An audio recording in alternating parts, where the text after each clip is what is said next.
That Thursday morning began with a quiet victory, a deeply personal triumph that I had fought 6 long and grueling months to achieve.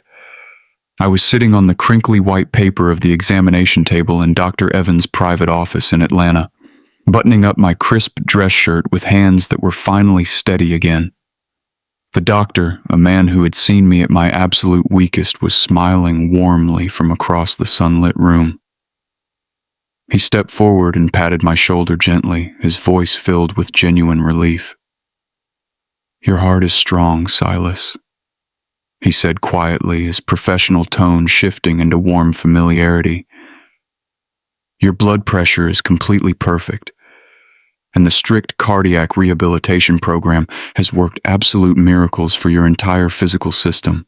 I nodded slowly, absorbing the incredible weight of his medical assessment. I had successfully and completely recovered from the mild heart attack, the sudden terrifying cardiac event that had violently knocked me off my feet back in the freezing days of early February.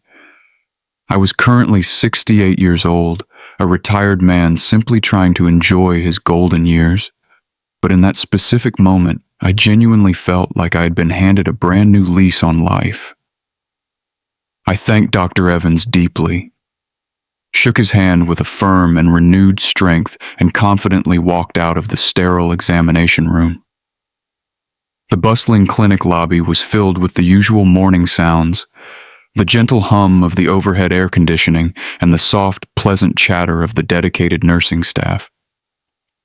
I felt lighter, more energized, and completely ready to reclaim the active life that the sudden illness had temporarily stolen from me. I remember reaching down and pulling my heavy smartphone out of my tailored jacket pocket, simply to check the current time. I was happily planning to drive down to a famous steakhouse in the heart of Atlanta to treat myself to an incredibly expensive lunch to properly celebrate my completely clean bill of health. I'd spent my entire adult life working relentlessly, and I finally felt secure enough to sit back and enjoy the massive fruits of my intensive labor. Instead of seeing the digital clock on my home screen, a bright red notification from my primary banking application was waiting silently in the center of the glowing glass. It was an urgent automated security alert pulsing with a silent digital warning. I tapped the small icon with my right thumb, fully expecting to see a routine fraud check or perhaps a recently cleared medical payment from the extensive hospital stay. The banking application opened slowly, the tiny blue loading wheel spinning in the center of the screen for a few agonizing seconds. And then, without any warning whatsoever, the air was violently sucked right out of the room. The breath completely left my suddenly aching lungs as my eyes tried desperately to focus on the impossible numbers staring directly back at me. My primary wealth management account, the highly secure financial vault that I had spent 40 exhausting years building, displayed a total available balance of exactly $0.00. It was not a glitch. It was not a pending transfer. The screen explicitly stated that the massive funds had been fully, completely, and entirely withdrawn. My mind violently short-circuited, totally rejecting the terrifying information my eyes were currently receiving. This was the specific account that represented my entire life savings. It was the absolute financial safety net built dollar by painful dollar through decades of relentless high-stress work. I had spent 40 long years serving as a senior criminal investigator for the Internal Revenue Service. My entire prestigious career was spent aggressively tracking down complex tax evaders, dismantling sophisticated corporate fraud rings, and carefully protecting the financial integrity of the nation. Understood the intricate mechanics of banking better than almost anyone else alive. I knew exactly how secure those specific accounts were legally supposed to be. And yet the digital ledger clearly showed that exactly $1,200,000, my entire liquid fortune, had simply vanished into thin air overnight.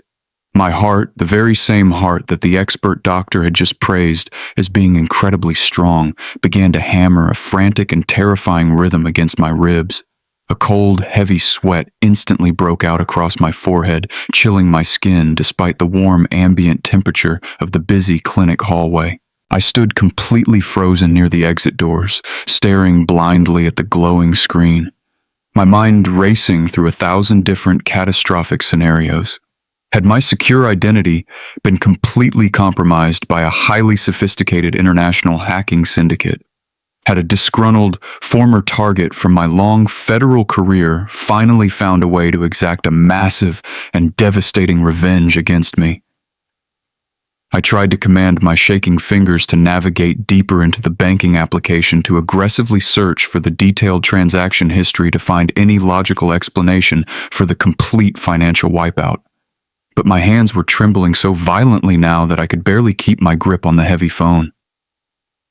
The initial shock of the missing millions was rapidly transforming into a cold, suffocating dread that settled incredibly deep in the pit of my empty stomach. I was 68 years old, entirely alone in a medical building, and I had just discovered that my entire life savings had been brutally erased. Before my brain could even begin to process the terrifying zero balance on the glowing screen, before the rising wave of absolute panic could even reach my dry throat, the heavy smartphone violently vibrated in my sweating palm. I looked down at the bright digital caller identification. It was an incoming call from Nia, my beautiful daughter, my only living child in this entire world. I answered the phone on the very first ring, my voice shaking just a little bit as I desperately tried to form the proper words. I wanted to frantically tell her that the massive banking institution had made some catastrophic administrative error, that my entire life savings was somehow completely missing from the secure server. But I did not get the chance to speak a single solitary word. Dad, her voice came crystal clear through the small digital speaker. It was absolutely not the warm, loving voice of a caring daughter talking to her recovering father. It was entirely flat. It was completely cold. It was terrifyingly calculating. "My wedding is tomorrow," she stated plainly, without a single ounce of hesitation or human empathy. "I took all the money from your primary account and I sold the house. Good luck to you." Click.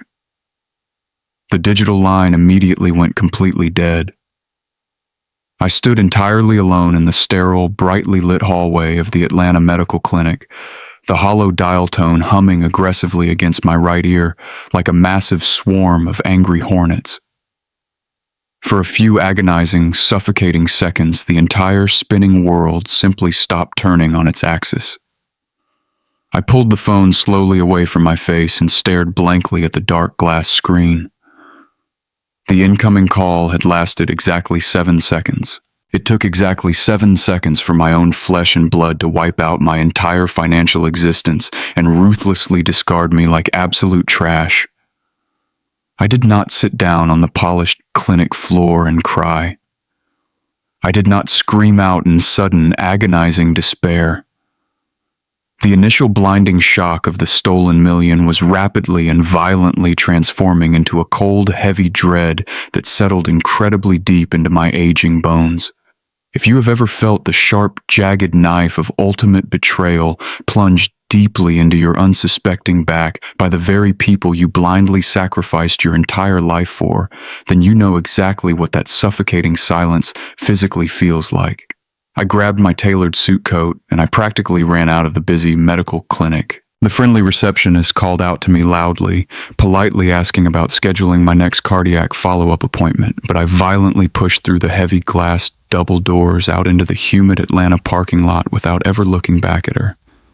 When I finally got into the driver's seat of my sedan, my hands were trembling so badly I could barely manage to get the metal key inserted into the ignition slot. My chest felt dangerously tight all over again.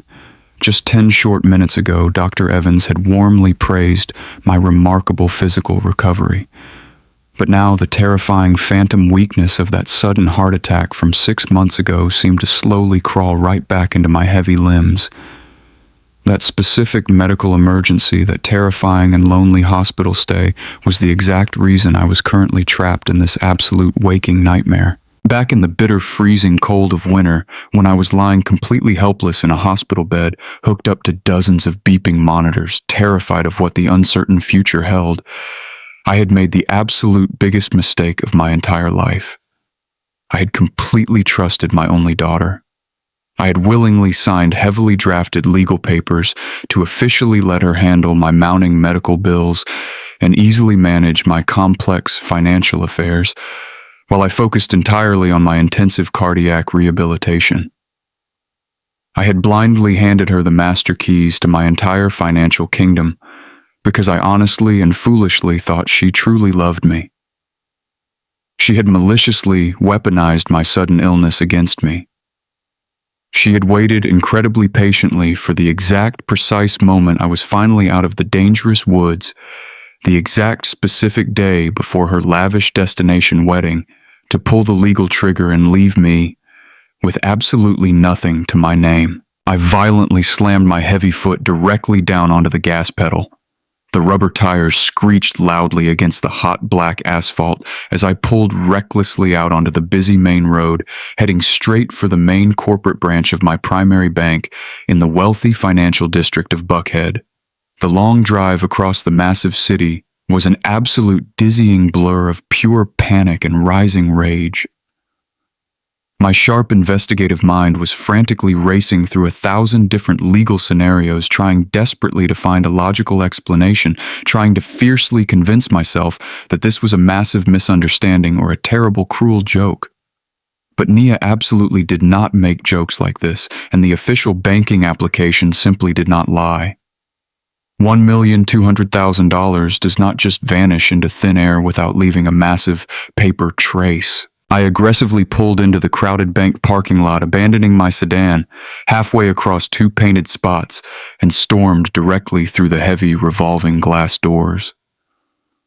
The cool air conditioning hit my face, but I was sweating profusely, completely consumed by the terrifying reality of my sudden ruin. I marched directly up to the polished marble front desk, completely bypassing the long line of retail customers waiting patiently for the tellers. I firmly demanded to see the executive branch manager immediately. I must have looked like an absolute madman, a desperate 68-year-old man with a wild, incredibly dangerous look in his dark eyes. The young teller did not argue or ask me to wait in the lobby. She quickly pressed a discreet button under her desk, and within moments, a tall man in a sharp, tailored suit stepped out from the glass offices in the back. He ushered me into his private office and firmly closed the heavy glass door behind us. I violently slammed my heavy smartphone down onto his pristine desk, pointing a shaking finger directly at the terrifying zero balance on the glowing screen. I told him my entire life savings had been maliciously stolen, that my own daughter had somehow fraudulently drained the primary account, and that they desperately needed to freeze the massive wire transfer right this very second. I aggressively demanded they call the federal authorities. I demanded they legally reverse the transaction before it was entirely too late. The executive manager did not look panicked. He did not quickly reach for the phone to call the internal fraud department or the local police. Instead, his professional face fell into a deeply uncomfortable expression of absolute pity. He sighed heavily, slowly, adjusting his expensive glasses, and unlocked a secure file drawer in his heavy wooden desk. He pulled out a thick manila folder with my full legal name printed clearly on the top tab. "Mr. Brooks," he said softly, his voice maddeningly calm and highly sympathetic. "Nobody stole your retirement money. The massive transfer was fully authorized and completely legal. We officially processed it yesterday afternoon at the explicit requests of your designated legal representative." I slammed both of my hands forcefully down onto his desk, leaning aggressively over the polished mahogany wood. "I did not authorize a single damn thing." I practically shouted, my voice cracking deeply with raw emotion. "That is my hard-earned money. I have been banking exclusively at this branch for 30 long years. You absolutely cannot just let someone walk in and take it." The manager slowly shook his head in sad resignation. He pulled a single crisp sheet of paper from the thick folder and slid it carefully across the desk toward me. He tapped his index finger gently against the black signature line at the very bottom. I looked down. My tired eyes quickly traced the black ink on the page. It was a formal legal document, a highly binding, officially notarized document, and as I carefully read the bold heading at the very top of the page, the rushing blood in my veins turned to absolute freezing ice. Durable power of attorney. Those 4 terrifying words sat heavily at the top of the crisp white page. Right below them, printed in standard legal font, was my name, Silas Brooks. And right beside it, officially designated as my sole attorney, in fact, with unlimited total financial authority, was the name of my only daughter, Naya. My eyes instantly dropped to the bottom right corner of the document. There was my distinct signature. It was shaky, highly jagged, and barely legible, completely different from my usual firm, investigative handwriting, but it was undeniably mine. The painful memory of actually signing that cursed piece of paper came rushing violently back, hitting me squarely in the chest with the devastating force of a physical blow. It was a bleak, freezing Tuesday in late February. I was lying completely helpless in a hospital bed, my chest heavily bandaged, my mind heavily clouded by strong cardiac medications. I was utterly terrified. I thought my entire life was over. Naya had walked into the quiet room holding a plastic clipboard, wearing an expression of deep manufactured concern.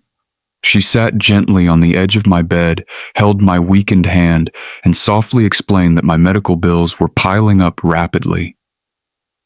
She claimed the insurance company was stalling. She told me she desperately needed temporary access to my accounts just to keep my life from completely falling apart, while I focused entirely on getting better. I did not even attempt to read the fine print. I trusted her implicitly. She was my little girl. I thought she was proudly stepping up to protect me in my absolute darkest hour. Instead, I had blindly handed her a loaded weapon, and she pointed it directly at my own heart. "When did this happen?" I asked, my voice dropping to a harsh, quiet whisper. "How did she take everything at once?"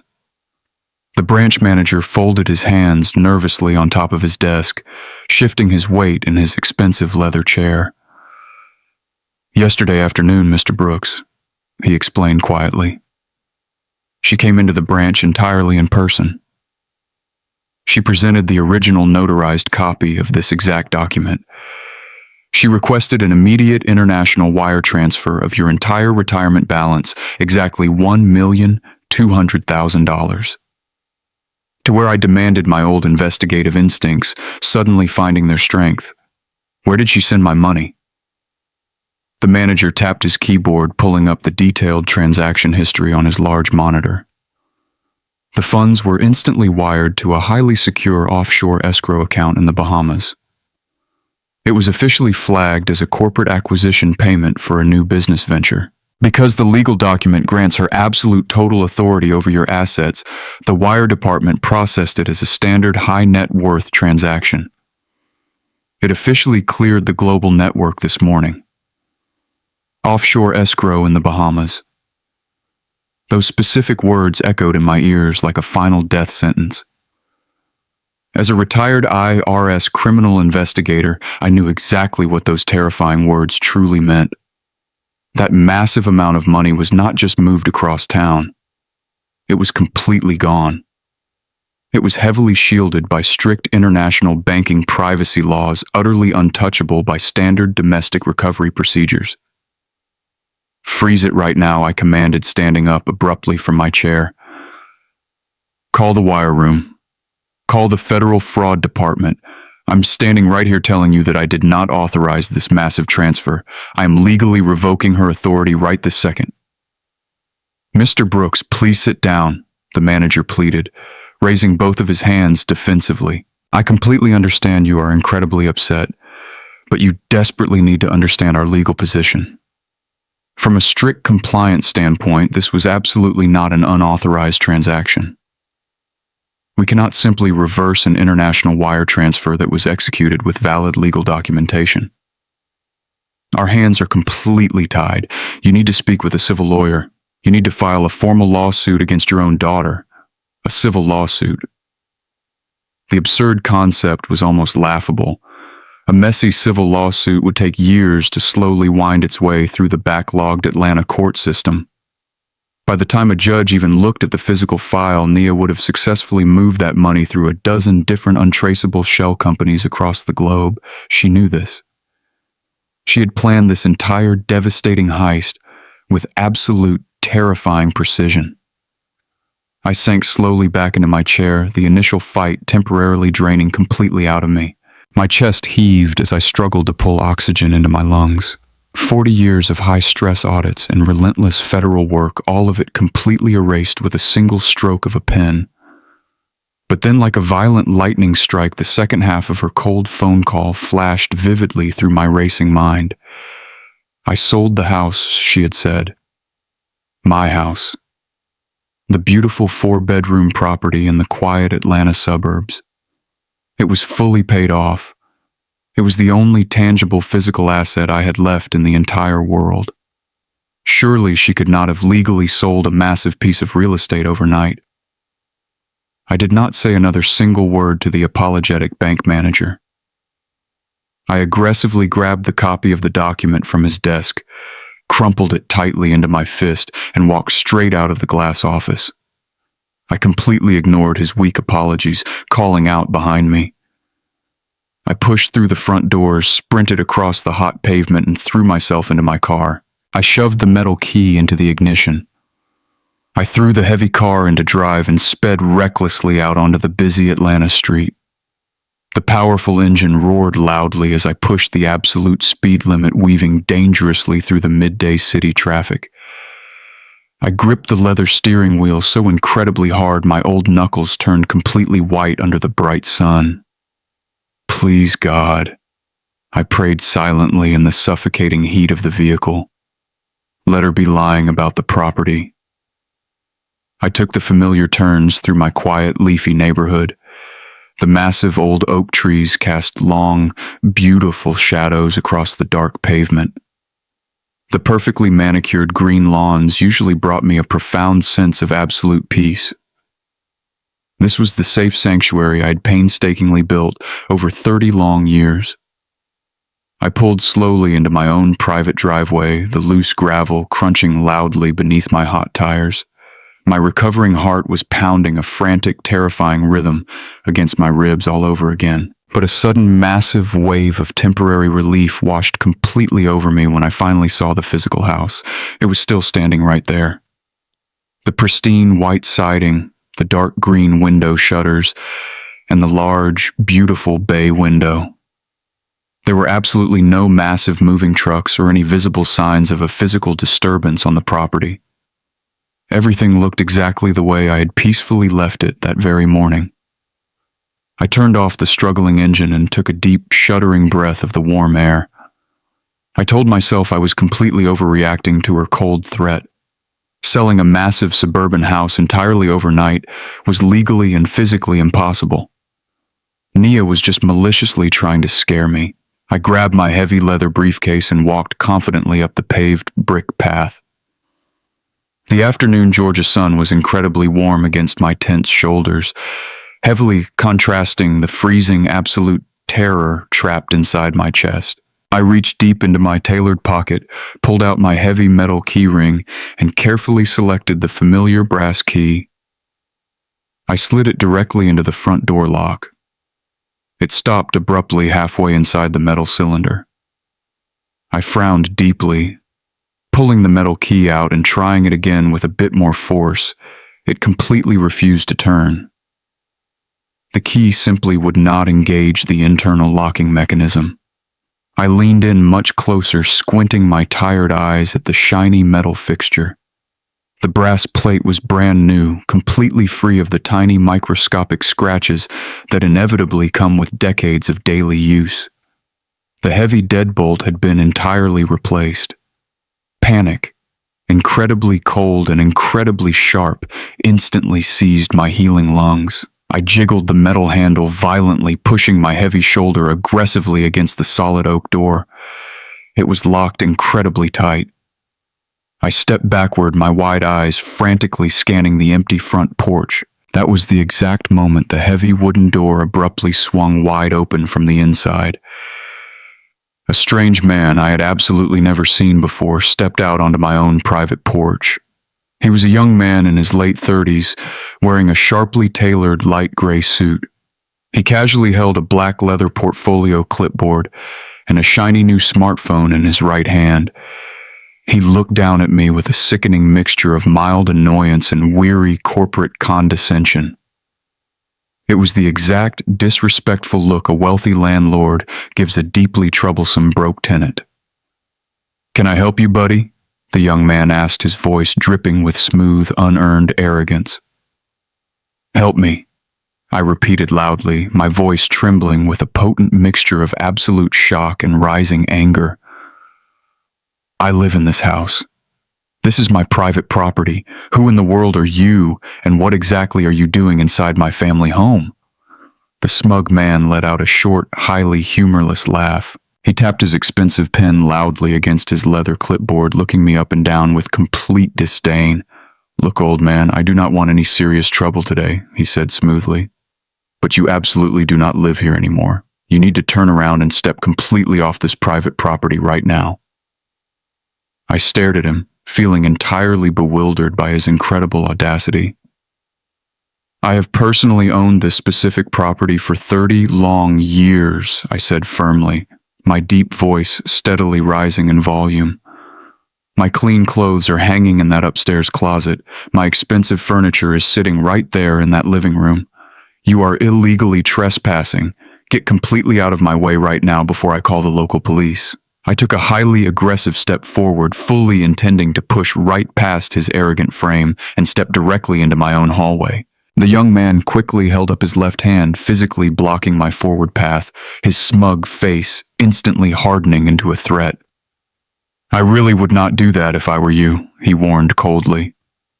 His tone completely dropped its polite corporate facade. "I already called the local police dispatch the exact second I saw your vehicle pull into the driveway. I am the official property manager for the brand new corporate owners. This specific house was legally purchased yesterday afternoon in a finalized, completely blind cash sale. The physical deed has been officially transferred and legally recorded with the county clerk downtown." "A cash sale," I whispered softly, the devastating words tasting exactly like bitter ash in my dry mouth. "That is completely impossible." The arrogant man flipped open his leather clipboard, pulling out a freshly printed, highly official legal document. He held it up slightly deliberately, keeping it just out of my physical reach. The previous seller used a legally binding power of attorney to officially execute the massive transfer, he explained rapidly. He sounded exactly like he was reading from a rehearsed corporate script. The entire property was bought free and clear by a private corporate entity, Apex Holdings, LLC. They are my wealthy clients. They strictly want this entire property cleared out and fully prepared for a total internal renovation by Monday morning. So I'm going to ask you nicely, exactly one last time. Walk away right now. Apex Holdings, LLC. The corporate name meant absolutely nothing to me at that specific moment, yet it carried the devastating weight of a massive, falling anvil. The sheer, terrifying speed of the real estate transaction was absolutely staggering. Naya had not just quietly sold the family house. She had aggressively liquidated it to a ruthless corporate buyer, an entity that specialized entirely in rapid, unconditional cash purchases. She had maliciously used my sudden medical crisis, my temporary physical weakness to legally steal my beloved home right out from under my feet. I stumbled backward, my old legs suddenly feeling exactly like they were made of solid lead. I moved slowly away from the wooden door, descending the brick porch steps in a complete daze. I stopped at the absolute edge of the green lawn and looked back at the beautiful house. My eyes drifted sadly to the far corner of the wide wrap-around porch. Hanging quietly there by two thick metal chains was the wooden porch swing I had built with my own two hands. I painfully remembered the incredibly hot summer I constructed it. My late beautiful wife had sat happily on those exact steps. She drank cold iced tea and laughed wonderfully as I struggled with the heavy oak planks. We spent countless warm summer evenings sitting on that wooden swing. We happily watched the neighborhood children ride their small bikes, and we talked endlessly about our secure future. This massive house was absolutely not just a financial asset to me. It was a beautiful, irreplaceable monument to my incredibly happy marriage. It was the physical manifestation of 40 years of grueling, high-stress corporate work. I endured decades of terrifying federal audits and entirely sleepless nights just to diligently pay that massive mortgage. I sacrificed my entire youth simply to ensure my family would always have a safe, beautiful haven. Now, at 68 years old, I was standing helplessly on my own front lawn, staring blankly at a complete stranger aggressively locking me completely out of my own life. I was officially and entirely homeless. The distant high-pitched wail of a local police siren suddenly broke through my crushing, paralyzing shock. A marked patrol cruiser was slowly driving around the neighborhood corner, obviously called by the smug corporate investor on the porch. If I foolishly stayed on the grass, they would absolutely arrest me for criminal trespassing.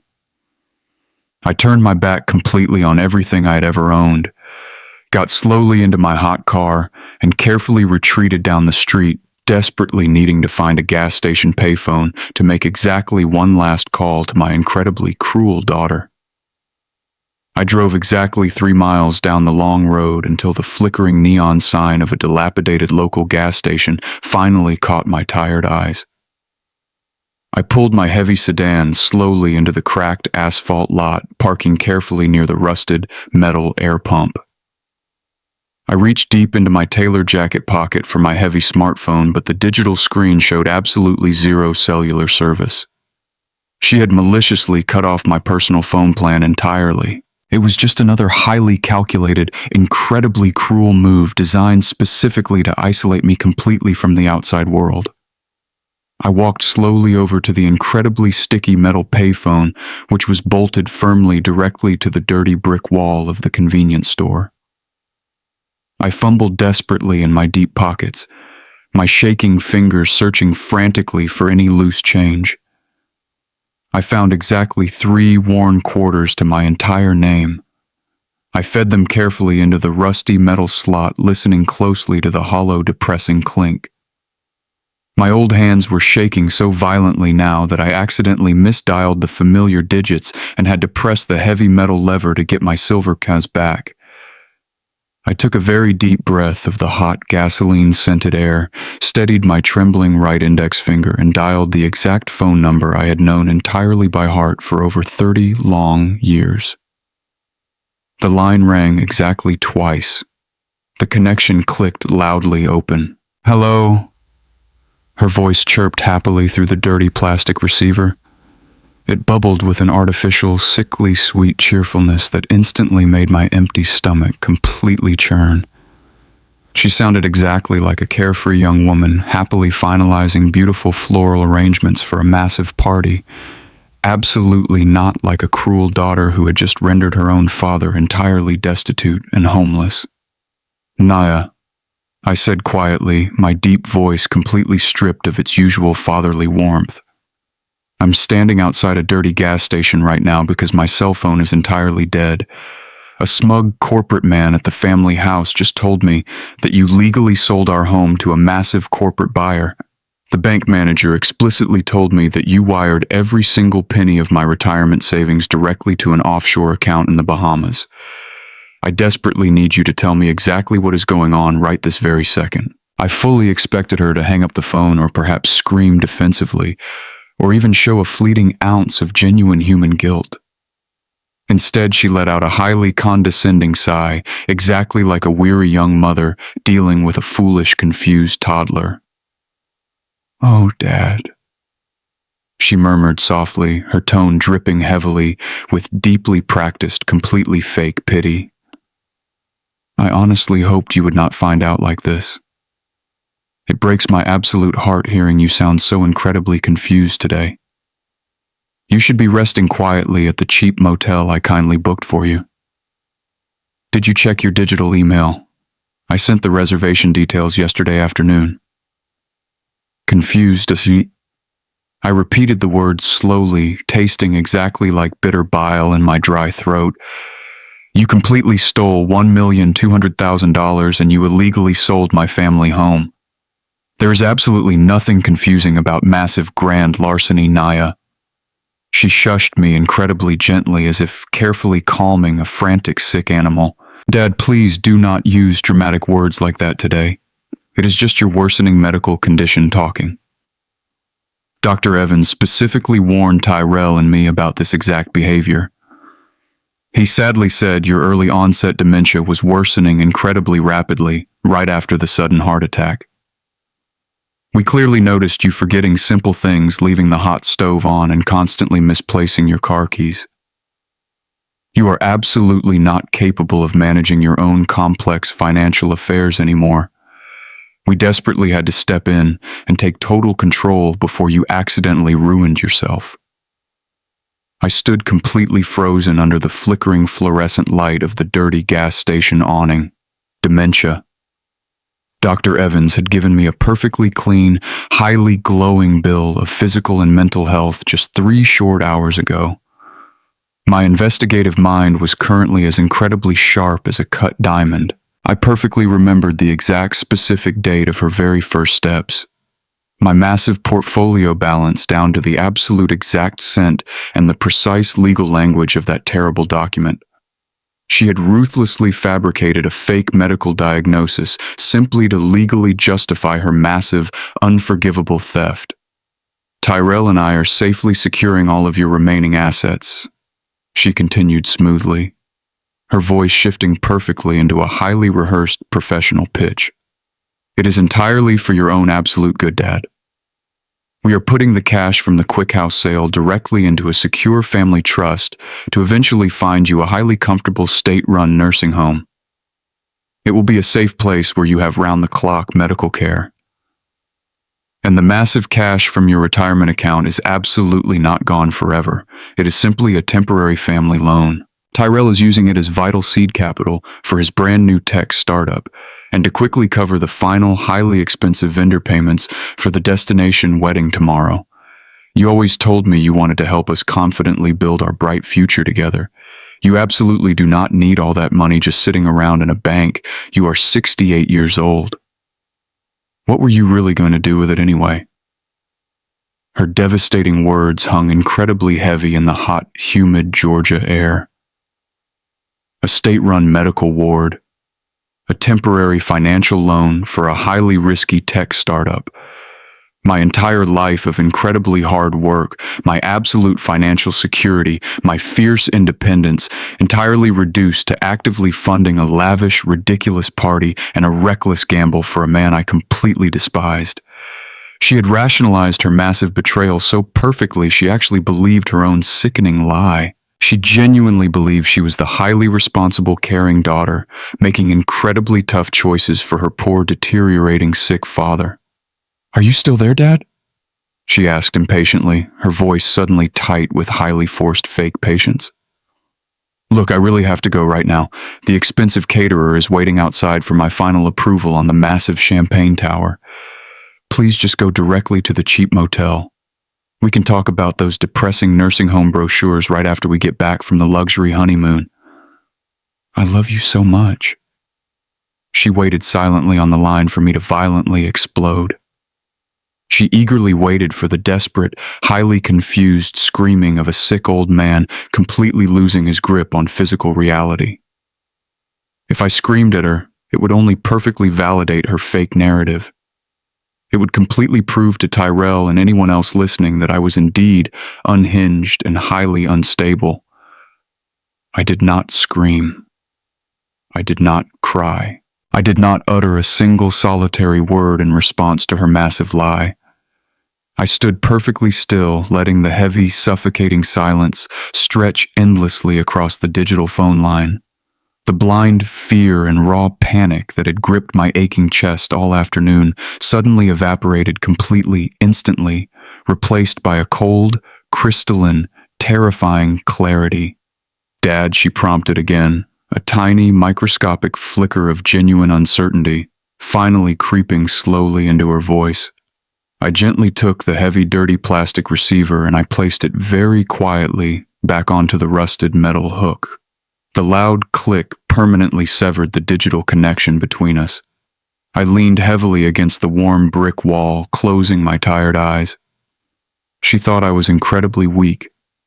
She foolishly thought the heart attack had reduced my brilliant mind to absolute mush. She completely forgot the relentless federal man who spent 40 years aggressively hunting down ruthless corporate embezzlers. I left the dirty gas station completely behind, driving aimlessly down the dark road until the glowing neon sign of a cheap roadside motel flickered dimly into my tired view. It was a fading, highly depressing relic, sitting quietly on the dusty edge of the Atlanta city limits. I carefully parked my heavy sedan under a buzzing, broken street lamp, and I walked slowly into the cramped, highly uninviting lobby. The stale air inside smelled heavily of old cigarette smoke and incredibly cheap pine disinfectant. The young clerk sitting lazily behind the thick plexiglass window barely even looked up at my exhausted face as I quietly asked for a single room for the night.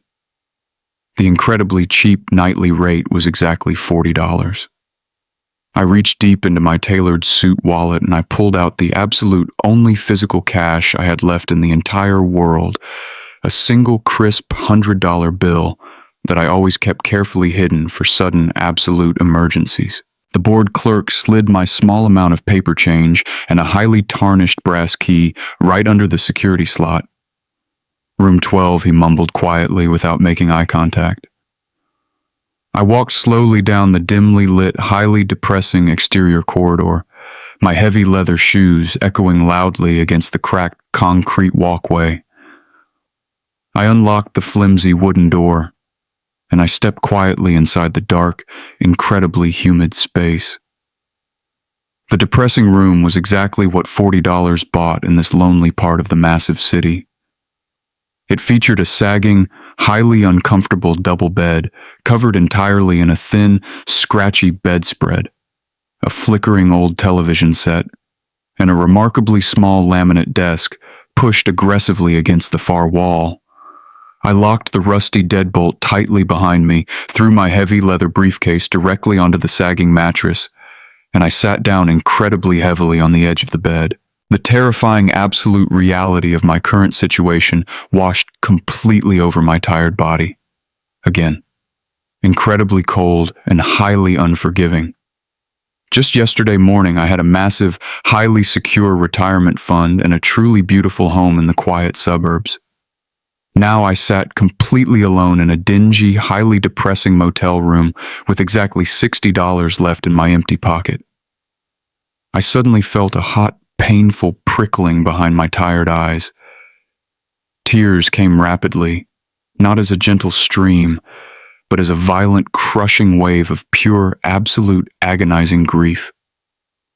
I wept openly and loudly for the beautiful daughter I once knew so incredibly well.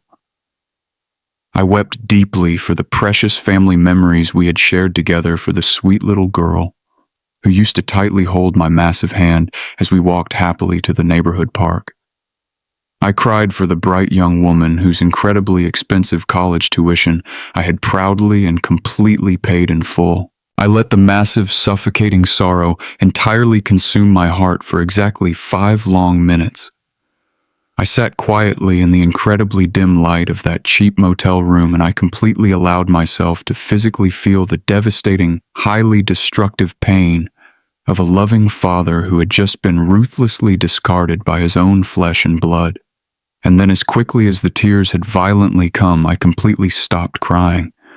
I reached up slowly and I forcefully wiped the wet tears right off my dark face with the back of my highly trembling hand. The deeply grieving, incredibly heartbroken father completely died right there on that sagging, highly uncomfortable mattress. In his absolute place, the cold, highly calculating federal professional finally emerged from the dark shadows. I reached over to my worn leather briefcase, I unlatched the heavy brass buckles, and I pulled out my beat-up heavy silver laptop. I had proudly carried this exact specific machine with me for the incredibly intense last 5 years of my federal career, and it contained absolutely every single digital tool I actively needed to completely dismantle a massive financial empire.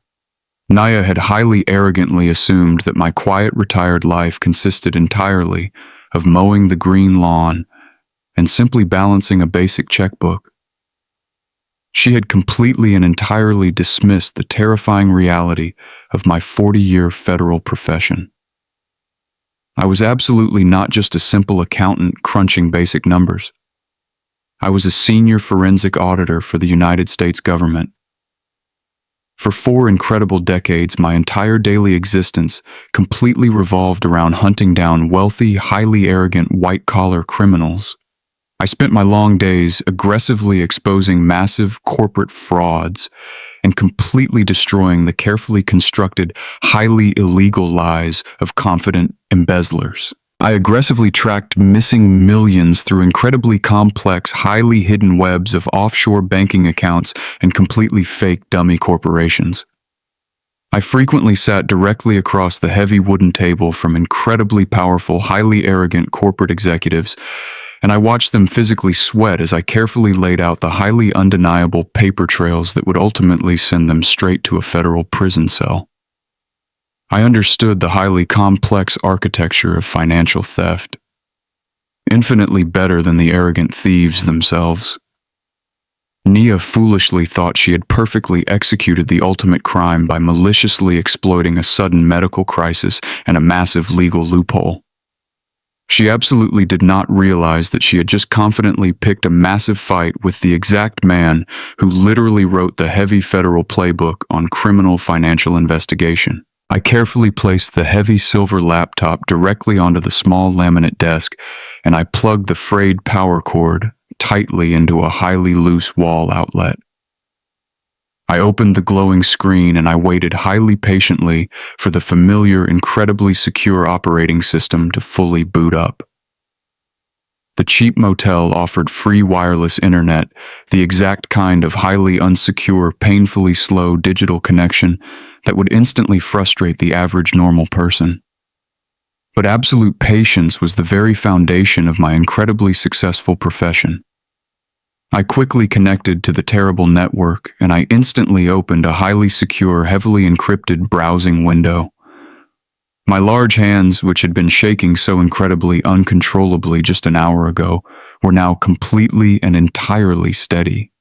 The blinding adrenaline of sheer paternal panic had been entirely replaced by the incredibly cold, highly calculating focus of a massive federal hunt. I was absolutely no longer a sick, deeply confused old man wandering the streets. I was an apex predator completely back in my natural, highly digital element. I stared deeply into the bright white light of the glowing computer screen, perfectly ready to forcefully tear my own daughter completely apart, piece by highly legal piece. The massive hunt for absolute justice had officially begun in the dark corner of room 12. I navigated directly to the official digital website of the Georgia Secretary of State. This specific database was the central public repository for every single registered business entity currently operating legally within the state borders. Every massive corporation, every highly complex partnership, and every limited liability company was strictly required by state law to file their organizational documents exactly here. These detailed legal documents were a matter of public record if you actually knew exactly where to look and precisely how to legally interpret the complex data. I completely bypassed the basic civilian search functions, and I confidently accessed the advanced corporate database portal. The glowing digital screen cast a harsh, completely white light, illuminating the peeling, highly stained wallpaper of my cheap motel room. My tired eyes rapidly scanned the complex search parameters, carefully adjusting the digital filters to specifically target newly formed business entities and highly recent changes in corporate governance. When aggressively dealing with sudden, highly suspicious real estate acquisitions and incredibly rapid cash property sales, the primary purchasing company was almost always a fake shell. It was a fresh, highly empty entity, created specifically and entirely to temporarily hold the stolen physical asset and legally shield the true ultimate beneficiary from immediate criminal liability. I clicked firmly into the primary search bar with my steady mouse. I took a slow, incredibly deep breath of the stale room air, visualizing the highly smug real estate investor who had aggressively ordered me entirely off my own property earlier today. I vividly recalled the exact corporate name prominently printed on his highly official leather clipboard. I typed the letters incredibly methodically, the loud clacking of my heavy keyboard sounding unnaturally aggressive in the silent motel room. Apex Holdings, LLC. I double-checked the precise digital spelling, ensuring absolute perfect accuracy, and then I firmly pressed the heavy enter key. The small blue loading icon began to spin endlessly in the center of the bright screen. For a few agonizing, highly tense seconds, the massive state database queried millions of complex public records. Then the digital page refreshed entirely. A single highly matching record instantly appeared in the top results list. I clicked firmly on the highlighted blue text to fully open the master corporate summary page. The highly detailed legal document expanded instantly, revealing the exact dates of state incorporation, the completely fake principal office address, and the specific legal names of the managing corporate members. My cold eyes immediately dropped down to the highly specific section labeled Registered Agent. This was the exact individual legally responsible for receiving state correspondence and acting officially on behalf of the entire company. As I carefully read the full legal name clearly printed in bold black digital letters on the glowing screen, my jaw clenched so incredibly tightly my back teeth ached. The familiar name staring directly back at me was Tyrell Evans, my highly arrogant future son-in-law, the exact man who was scheduled to stand proudly at the altar with my only daughter in completely less than 24 hours.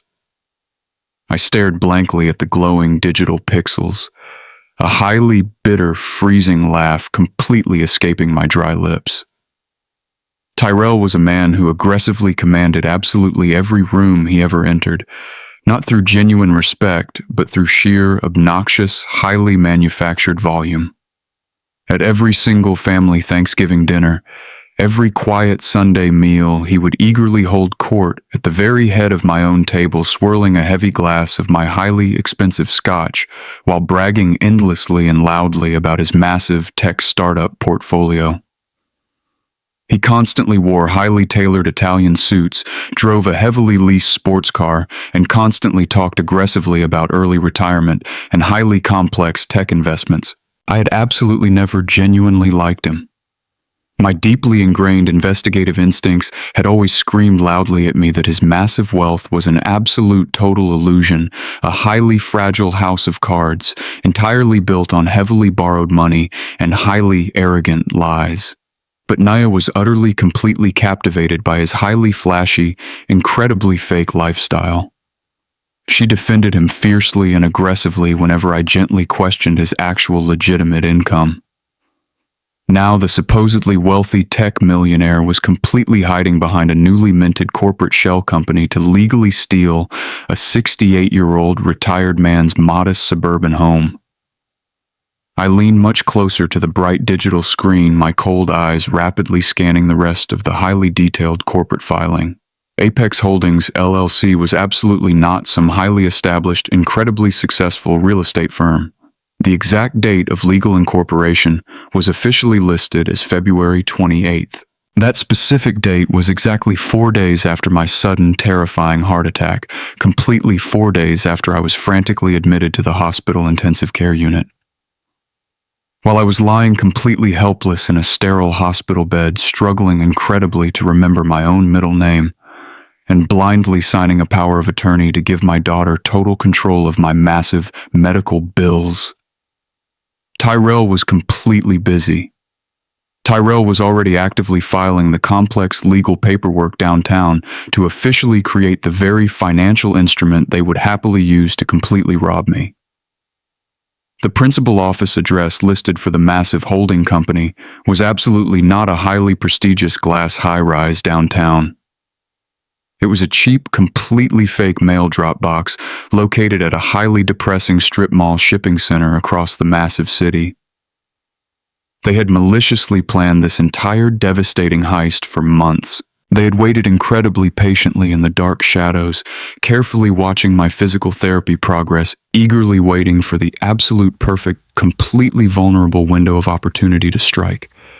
But finding the fake corporate shell was only the very first step. I absolutely needed to see exactly how they executed the actual physical theft of the suburban property. I reached out and opened a brand new digital browser tab completely ready to access the highly secure County Clerk Public Records portal. I firmly clicked into the secure digital database of the local County Clerk Public Records portal. This highly massive database strictly contained every single legal property deed, financial lien, and physical mortgage ever officially filed within the entire local jurisdiction.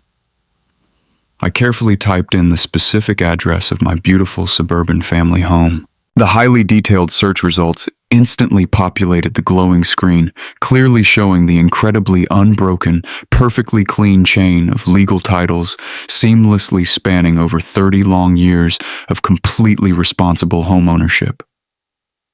My own legal name and my late beloved wife's given name sat proudly and securely at the very top of that highly clean history. But right directly above our familiar names, aggressively stamped with yesterday's exact digital date, was a brand new, highly official warranty deed. I slowly clicked on the tiny digital document image to fully open the scanned legal file. My heavy, aching stomach completely plummeted as I carefully read the incredibly devastating transaction details. The beautiful suburban house was absolutely not sold to a random wealthy stranger in a completely legitimate open market real estate transaction. Nia had aggressively and maliciously used the weaponized power of attorney to legally act as the primary authorized seller. She had completely and officially transferred the physical deed of my fully paid off home directly and exclusively to Apex Holdings LLC. And the exact purchase price clearly listed on the public property deed was a mere $10. For 10 single dollars, she legally and ruthlessly signed away my completely safe sanctuary directly to her arrogant fiancé. The smug corporate real estate investor who had aggressively locked me out of my own house earlier today was highly likely just a cheap property manager. He was simply hired quickly by Tyrell to aggressively flip the stolen house as rapidly as physically possible. He was absolutely just a tiny pawn in their highly destructive game of financial chess. I pushed my creaking chair slowly away from the small laminate desk, pacing the incredibly narrow space directly between the sagging motel bed and the heavily stained window curtains. I ran my old shaking hands completely over my tired face, my highly trained investigative mind racing incredibly fast to meticulously put the highly fractured pieces together. The specific legal timeline made absolute terrifying perfect sense. The highly complex legal mechanism they specifically chose completely worked. The deeply flawed power of attorney gave her the absolute total right to sign that specific property deed, making the entire transfer completely legitimate in the blind eyes of the local county government. She possessed the absolute authority to sell my private property to absolutely anyone she wanted for any exact price she personally deemed highly appropriate. By legally selling it to her highly arrogant fiancé's totally fake shell company, for $10, she technically stayed right within the strict boundaries of the physical law while effectively and completely stealing the entire physical asset. It was an incredibly ruthless, highly brilliant financial maneuver, but the true underlying logic of the massive crime was deeply and entirely flawed. Something incredibly fundamental was completely missing from this terrible picture. If Tyrell was truly a highly successful tech investor with a massive, incredibly profitable corporate portfolio, he would absolutely not need to aggressively steal an old man's modest suburban house. And even if he was an absolute total financial fraud, a deeply desperate man, completely drowning in hidden debt, why aggressively go through the massive legal trouble of stealing the physical property at all? Naya had already successfully and entirely wired $1,200,000 in pure, untraceable liquid cash directly to an offshore escrow account. They already physically possessed a literal fortune in highly liquid, easily movable assets. Stealing the physical house was an incredibly risky, totally unnecessary legal complication. Real estate is highly regulated, incredibly slow to liquidate on the open market, and leaves a massive, highly permanent paper trail. It absolutely did not fit the strict psychological profile of a perfectly clean, incredibly fast criminal getaway. Why deliberately take the heavy physical house when they already had the massive pile of offshore cash?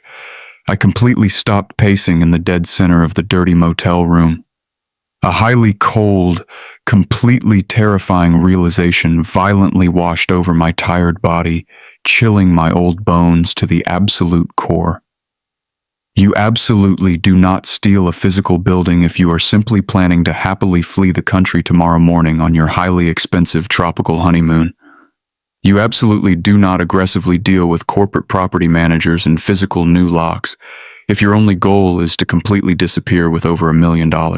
You only aggressively steal a physical house if you incredibly desperately need to quickly extract the massive physical equity deeply trapped right inside its wooden walls. They desperately needed significantly more money, and they incredibly desperately needed it instantly. The massive stolen retirement fund was absolutely not enough to completely cover whatever highly dangerous problem Tyrell was currently and aggressively facing. I rushed rapidly back to the glowing laptop and I sat down heavily in the creaking wooden chair. I'd only carefully looked at the primary deed transfer.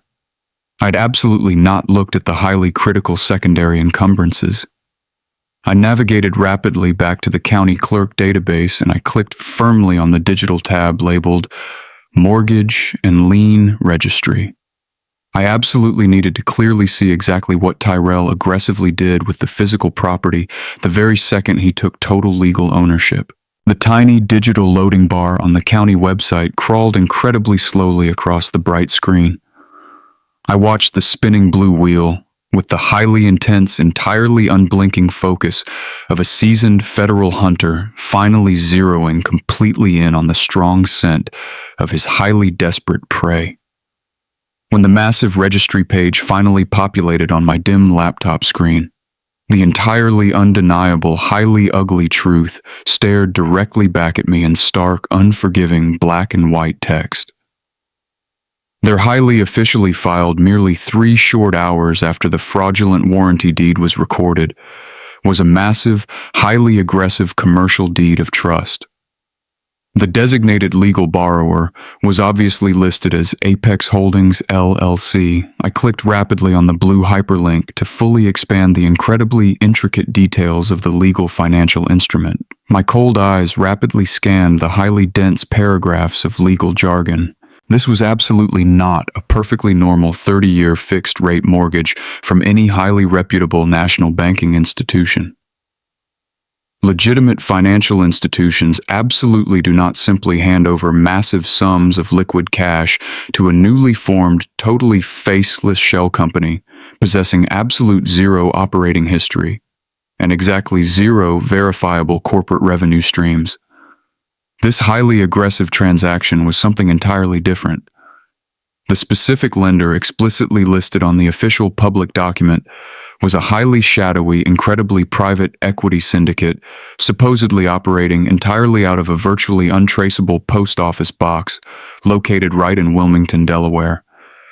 It was a classic, highly dangerous hard money lender. They are notoriously highly short-term, incredibly astronomically high interest and strictly asset-based loans. They are almost entirely exclusively sought by deeply desperate individuals who completely cannot secure traditional regulated financing because they deeply need physical cash with an extreme, absolutely terrifying level of speed. I carefully read the highly specific terms of the predatory loan permanently embedded right in the public county filing. The exact principal physical amount rapidly distributed was exactly $800,000. The strictly mandated financial interest rate was a highly staggering, incredibly predatory 15%, with a deeply punishing massive balloon payment due in exactly 6 short months. Tyrell had highly cynically used the physical structure of my beloved home as highly massive leverage to instantly and aggressively secure a huge pile of completely untraceable cash. The final puzzle pieces violently snapped completely together in my highly trained mind, forming a terrifying picture of pure, unadulterated greed. Nia absolutely did not sell my family house simply to magically preserve my financial assets. She maliciously and aggressively transferred the physical title directly to Tyrell solely so he could immediately mortgage the property to the absolute hilt. They mercilessly stripped every single ounce of physical equity entirely out of the beautiful property in one swift, ruthlessly calculated stroke. Between the sudden massive wire transfer entirely draining my secure retirement account and the predatory hard money loan taken aggressively against my family property, my own daughter had successfully stolen a grand total of exactly $2 million. $2 million in pure liquid cash, violently acquired in completely less than 48 hours of highly frantic, incredibly desperate activity. It was a truly breathtaking amount of money to ruthlessly steal from a single elderly family member. But more importantly, to my sharp investigative mind, their chosen criminal methodology actively revealed a highly crucial, absolutely fatal weakness in their master plan. The physical execution of these massive transactions was entirely too fast, incredibly sloppy, and undeniably painfully desperate. A genuine, highly successful tech millionaire with a booming, highly diversified corporate investment portfolio absolutely does not physically need to quickly borrow $800,000 at a highly predatory 15% interest rate. A genuinely wealthy, highly successful corporate investor certainly does not aggressively use his future father-in-law's modest suburban family home to desperately secure a highly toxic, short-term bridge loan. You only willingly and blindly agree to those completely brutal, absolute financial suicide terms when you have absolutely zero other viable choice left in the entire world. You only aggressively take a toxic, hard money loan when the highly dangerous wolves are already gathered tightly at your front door, aggressively scratching at the wooden frame, completely ready to tear you and your entire life entirely apart. Tyrell was clearly and absolutely not a brilliant financial genius building a highly revolutionary technology startup. He was a violently drowning, utterly panicking man, desperately gasping for rapid air. And he had somehow successfully convinced my incredibly naive, blindingly greedy daughter to happily throw my entire life's work directly to him as a temporary, highly stolen life preserver. Whatever incredibly dark, highly dangerous trouble Tyrell was currently actively swimming in, it was extremely complex and incredibly deadly for absolutely everyone involved. He desperately and urgently needed exactly $2 million in completely clean cash by this coming weekend, and he was completely willing to permanently destroy a 68-year-old retired man just to physically get his eager hands on it. Sitting completely alone in a cheap, highly depressing motel room with a dusty silver laptop was simply no longer enough to successfully win this massive war. I urgently needed serious boots on the ground immediately. I deeply needed someone with highly trusted, entirely secure connections to the shadowy, criminal underbelly of the financial world. I reached deep into my tailored coat pocket and pulled out my old heavy cell phone.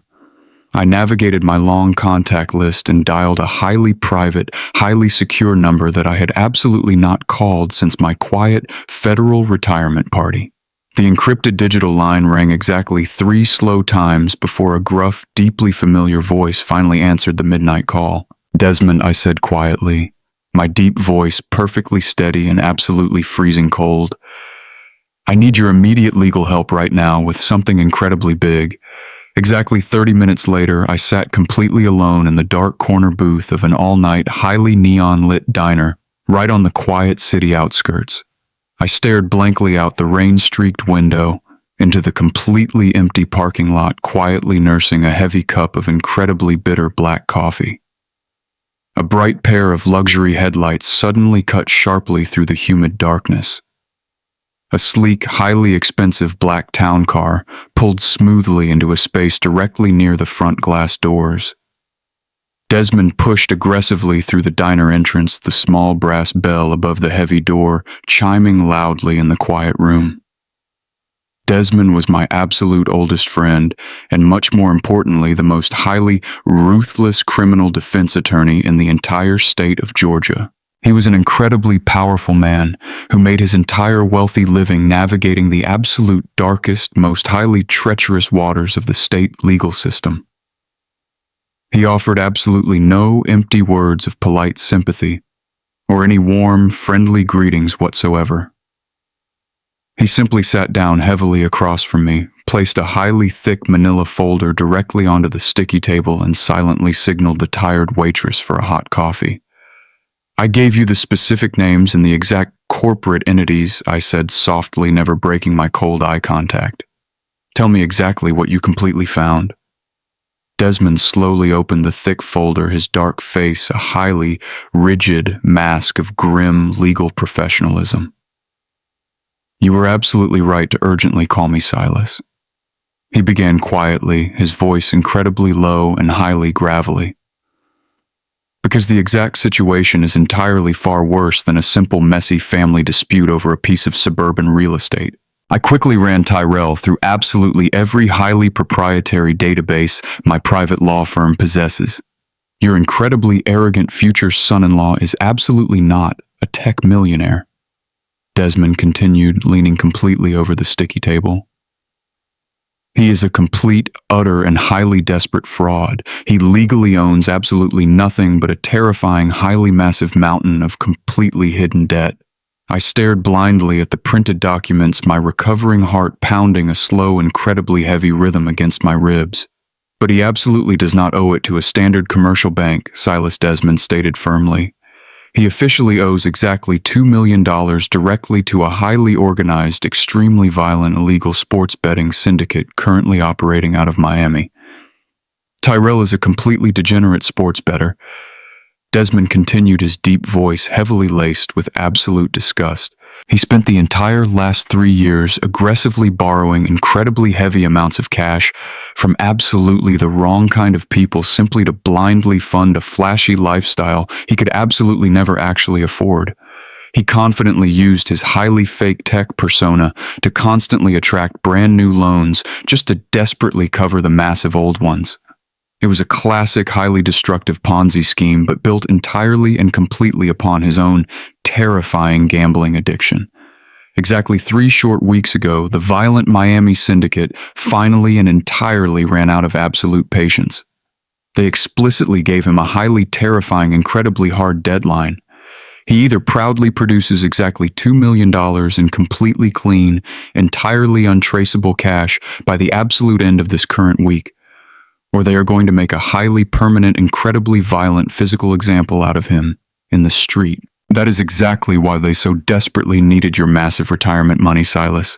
That is exactly why they completely took the family house and ruthlessly stripped the physical equity with a highly predatory hard money loan.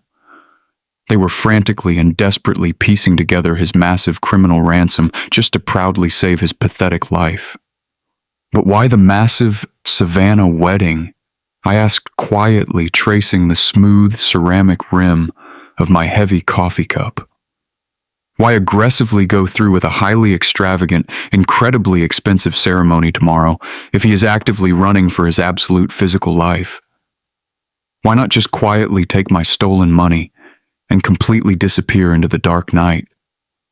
Desmond let out a highly dry, incredibly cynical laugh that echoed loudly in the empty diner. Because you absolutely cannot simply hand $2 million in highly stolen digital funds directly to a violent criminal syndicate without immediately triggering a massive federal investigation. You desperately have to completely clean the dirty money first. The beautiful destination wedding down in Savannah is absolutely not a joyful celebration, Silas. It is a highly orchestrated, incredibly massive money laundering operation. Half of those highly expensive luxury caterers, the premium floral designers, and the elite transport services they proudly hired for tomorrow are actually known criminal shell companies directly tied to the Miami syndicate.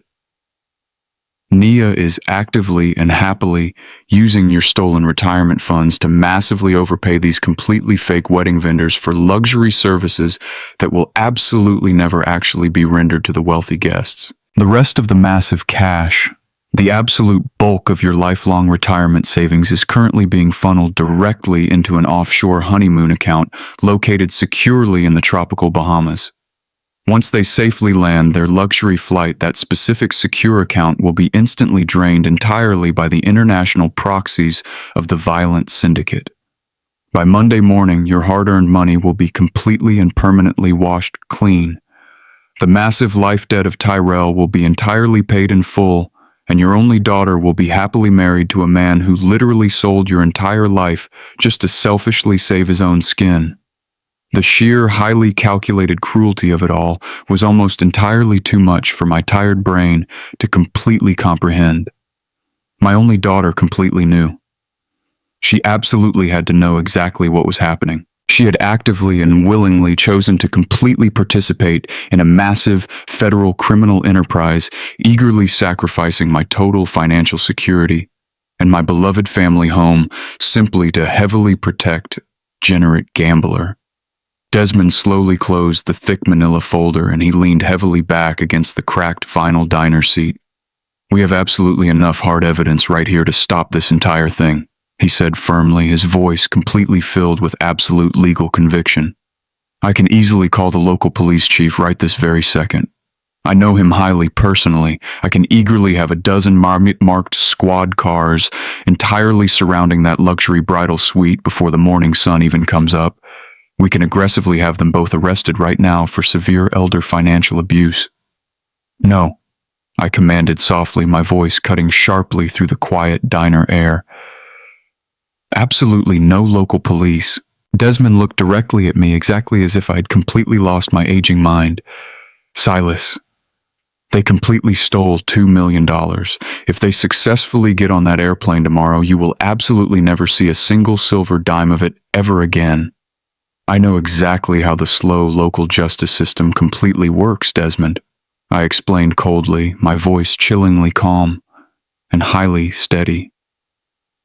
"If we eagerly call the local cops right now, it simply becomes a messy, highly subjective civil dispute heavily tangled over a completely valid power of attorney document. The local county prosecutors will absolutely drag their tired feet. It will take years of agonizing, incredibly expensive court battles just to subjectively prove she acted in bad faith. Meanwhile, the massive stolen money will successfully flow right through the offshore digital channels and vanish entirely forever into the deep pockets of the Miami syndicate. The beloved suburban house will be aggressively foreclosed upon by the highly predatory hard money lender. I will happily spend the absolute rest of my miserable life fiercely fighting my own daughter in civil court while Tyrell walks away completely clean and entirely safe. I absolutely refuse to ever let that happen." "Then what exactly is your master plan, Silas?" Desmond asked quietly, leaning heavily back over the sticky table. "What do you desperately want to do with this massive information?" I looked slowly down at my large, dark hands resting heavily on the table. They were absolutely no longer the highly trembling hands of a terrified, deeply confused old man. They were the highly steady, incredibly calculated hands of a senior federal hunter meticulously preparing a completely lethal, highly inescapable trap. "I am absolutely not going to stop them from laundering the massive money," I said quietly, looking right back up into the highly experienced eyes of Desmond. I'm going to completely let them put on their beautiful, incredibly expensive wedding clothes. I'm going to let them happily walk right down the massive aisle. We absolutely cannot arrest them for a simple family dispute. We desperately need to catch them actively committing a massive federal crime directly in front of 300 wealthy witnesses. Desmond did not argue with my highly dangerous decision. Instead, he reached deep into his expensive suit jacket and he made exactly 2 highly secure phone calls. The very first call was directly to a private surveillance investigator he kept heavily on a massive legal retainer, and the second was to a highly placed contact at the absolute highest federal level in Atlanta. He was laying the very quiet, incredibly preliminary groundwork for exactly what was about to violently come down upon them. He knew exactly how the massive federal justice system completely worked, and he entirely knew that successfully taking down a highly organized international money laundering operation required absolute extreme patience and terrifying precision. By 8 o'clock that exact same evening, we were parked completely illegally in the dark loading zone of an exclusive, incredibly expensive 5-star restaurant located right in the wealthy heart of the Buckhead Financial District. We sat completely silently in the heavy, suffocating silence of Desmond's sleek, black luxury vehicle, entirely enveloped by the dark, highly illegal tint of the reinforced glass windows. The bright city lights reflected sharply off the wet Atlanta pavement, casting a cold, highly cinematic glow over the bustling, incredibly wealthy street. I kept my tired eyes completely fixed directly on the grand, heavily brass-plated entrance of the expensive restaurant. According to the highly rapid digital footprints that Desmond's private investigator had quickly and illegally traced, Tyrell had made a highly publicized, incredibly expensive dinner reservation here weeks ago, simply to arrogantly celebrate the luxurious eve of their massive destination wedding. We were waiting incredibly patiently in the dark shadows for the wealthy guests of honor to finally arrive. Desmond reached slowly into the heavy center console of the vehicle and he carefully retrieved a highly small, completely unassuming black digital device. It looked exactly like a standard, highly forgettable piece of black chewing gum, but it was actually a highly sophisticated, incredibly expensive, military-grade audio transmitter. He handed it very carefully directly to me, along with a tiny, incredibly discreet wireless earpiece. He explained the highly complex mechanical functions of the tiny device in a low, highly professional whisper, carefully detailing its incredibly impressive digital range and its crystal clear, highly sensitive microphone capabilities.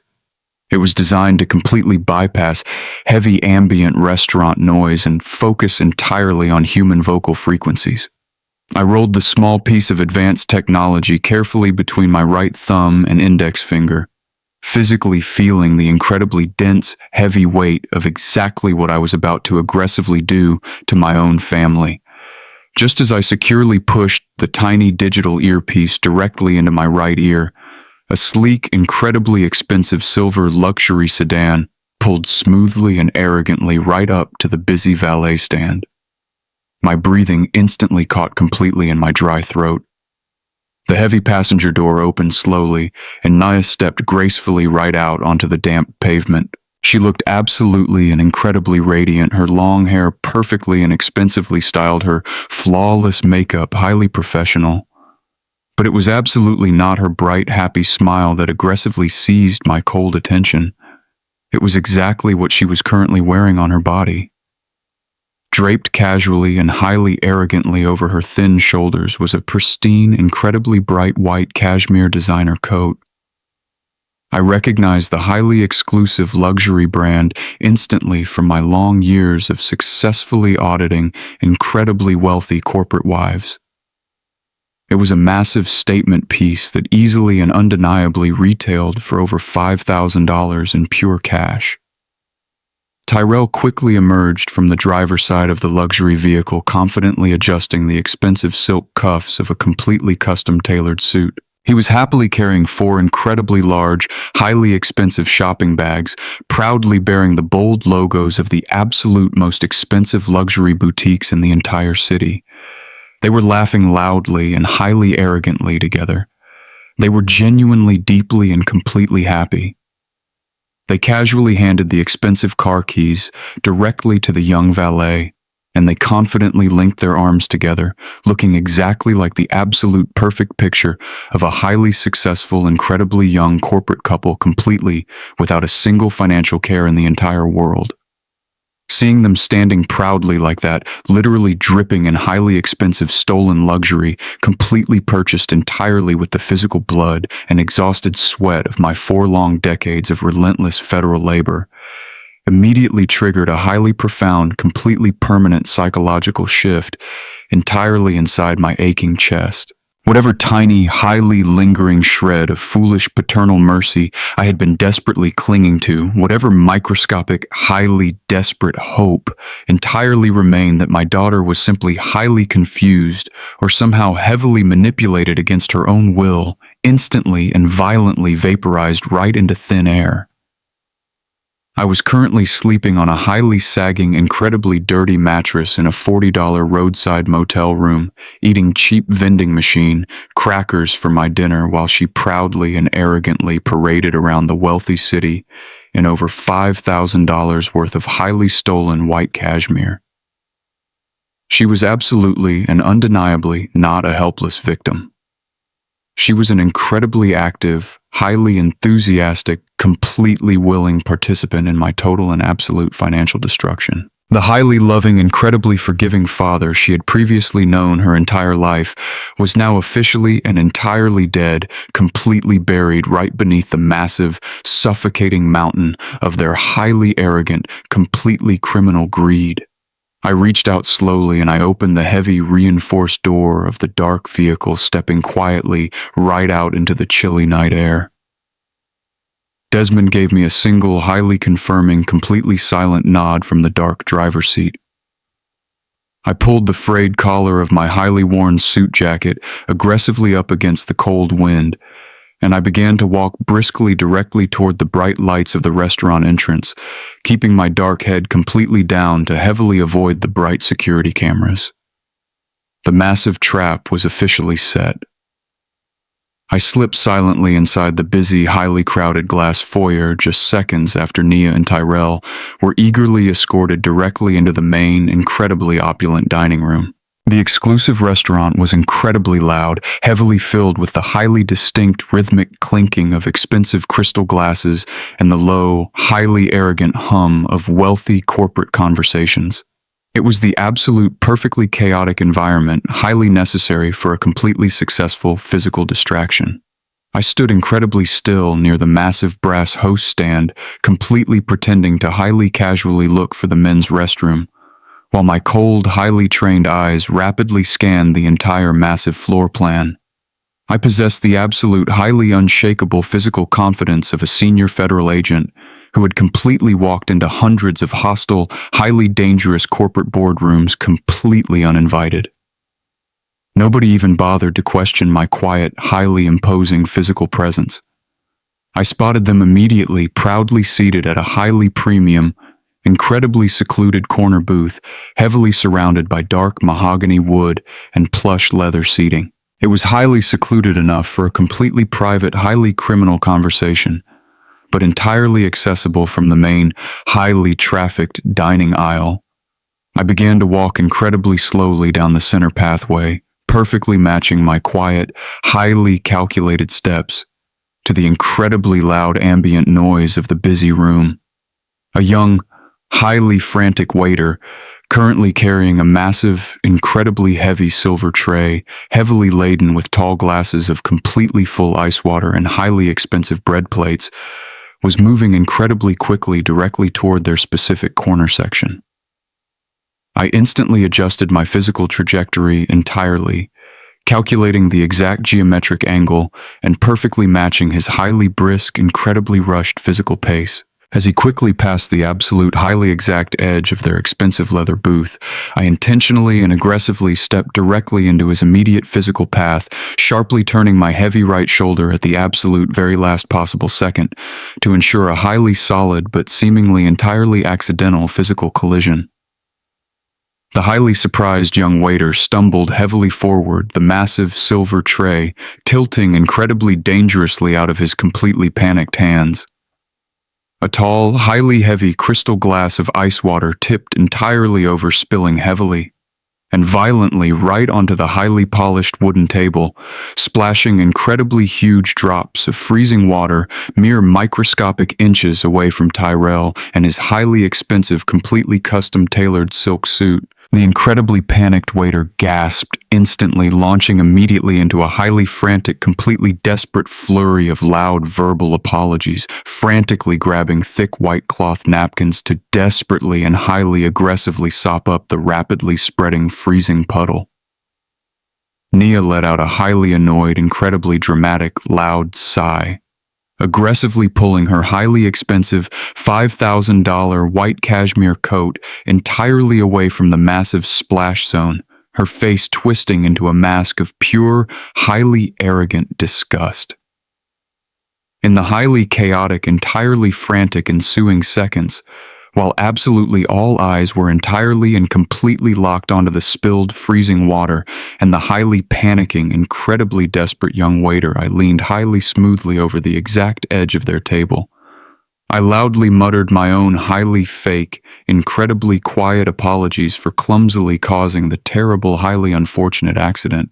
With a completely swift, highly practiced, completely invisible physical motion of my steady right hand, I pressed the tiny, highly sophisticated black digital transmitter incredibly firmly right under the thick, highly solid wooden lip of their heavy dining table. It stuck absolutely instantly, entirely secured by the highly advanced, completely military-grade adhesive. I gave a highly polite, incredibly brief physical nod to the completely distracted couple, immediately turned sharply on my heavy leather heel, and confidently walked straight out of the highly expensive restaurant without ever completely looking back over my old shoulder. The massive trap was now physically and entirely armed. I quickly crossed the incredibly busy, highly wet city street, climbed heavily right back into the highly dark, entirely secure sanctuary of Desmond's heavily tinted luxury vehicle, and firmly shut the heavy reinforced door entirely behind me. I reached up slowly and I firmly pressed the highly small, completely invisible activation button directly on my tiny wireless earpiece. The highly advanced digital device immediately synced perfectly entirely, connecting with the highly hidden transmitter sitting directly under their table.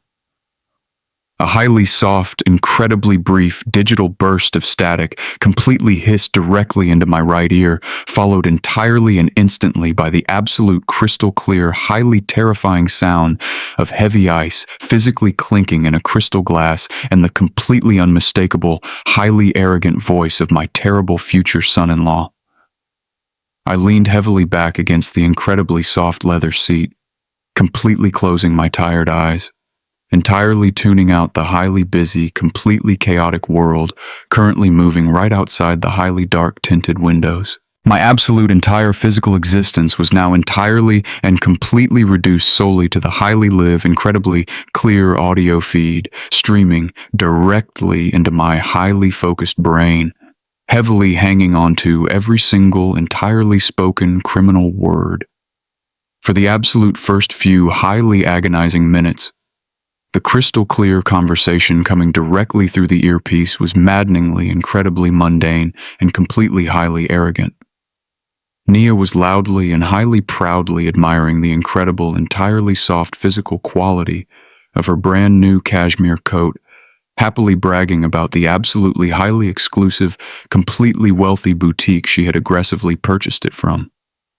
Tyrell was loudly and incredibly aggressively boasting about the highly exorbitant, completely ridiculous cash price of the highly rare vintage wine he had just aggressively ordered for the wet wooden table. But directly beneath his highly manufactured, completely arrogant confidence, I could easily and completely hear a highly distinct, incredibly nervous physical tremor entirely hiding deep inside Tyrell's shaking voice.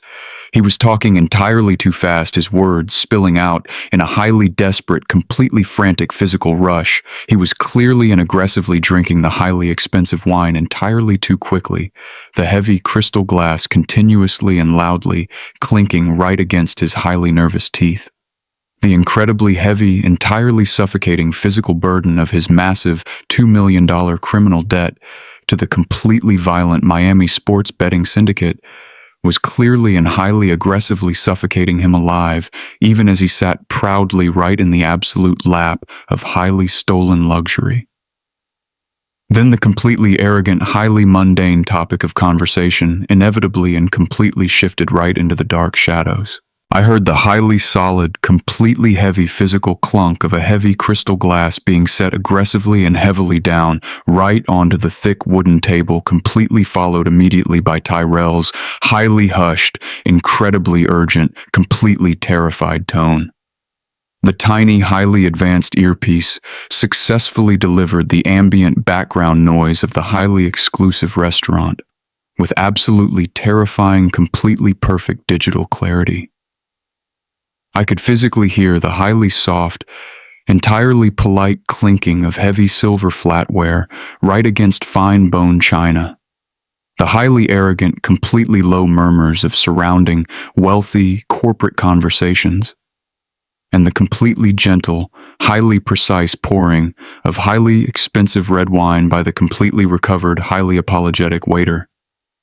The massive hunt was now completely digital, entirely focused, and absolutely inescapable. I held my breath entirely in the incredibly dark, highly secure luxury vehicle, my recovering heart hammering a highly slow, completely steady rhythm directly against my ribs, eagerly waiting desperately to hear absolutely exactly how my own daughter would highly violently betray me next. The highly terrifying silence completely stretched entirely across the highly secure digital radio frequency, pulling the absolute tension to the breaking point. The highly terrifying silence completely stretched entirely across the highly secure digital radio frequency, pulling the absolute tension to the breaking point. What if the old man goes to the police?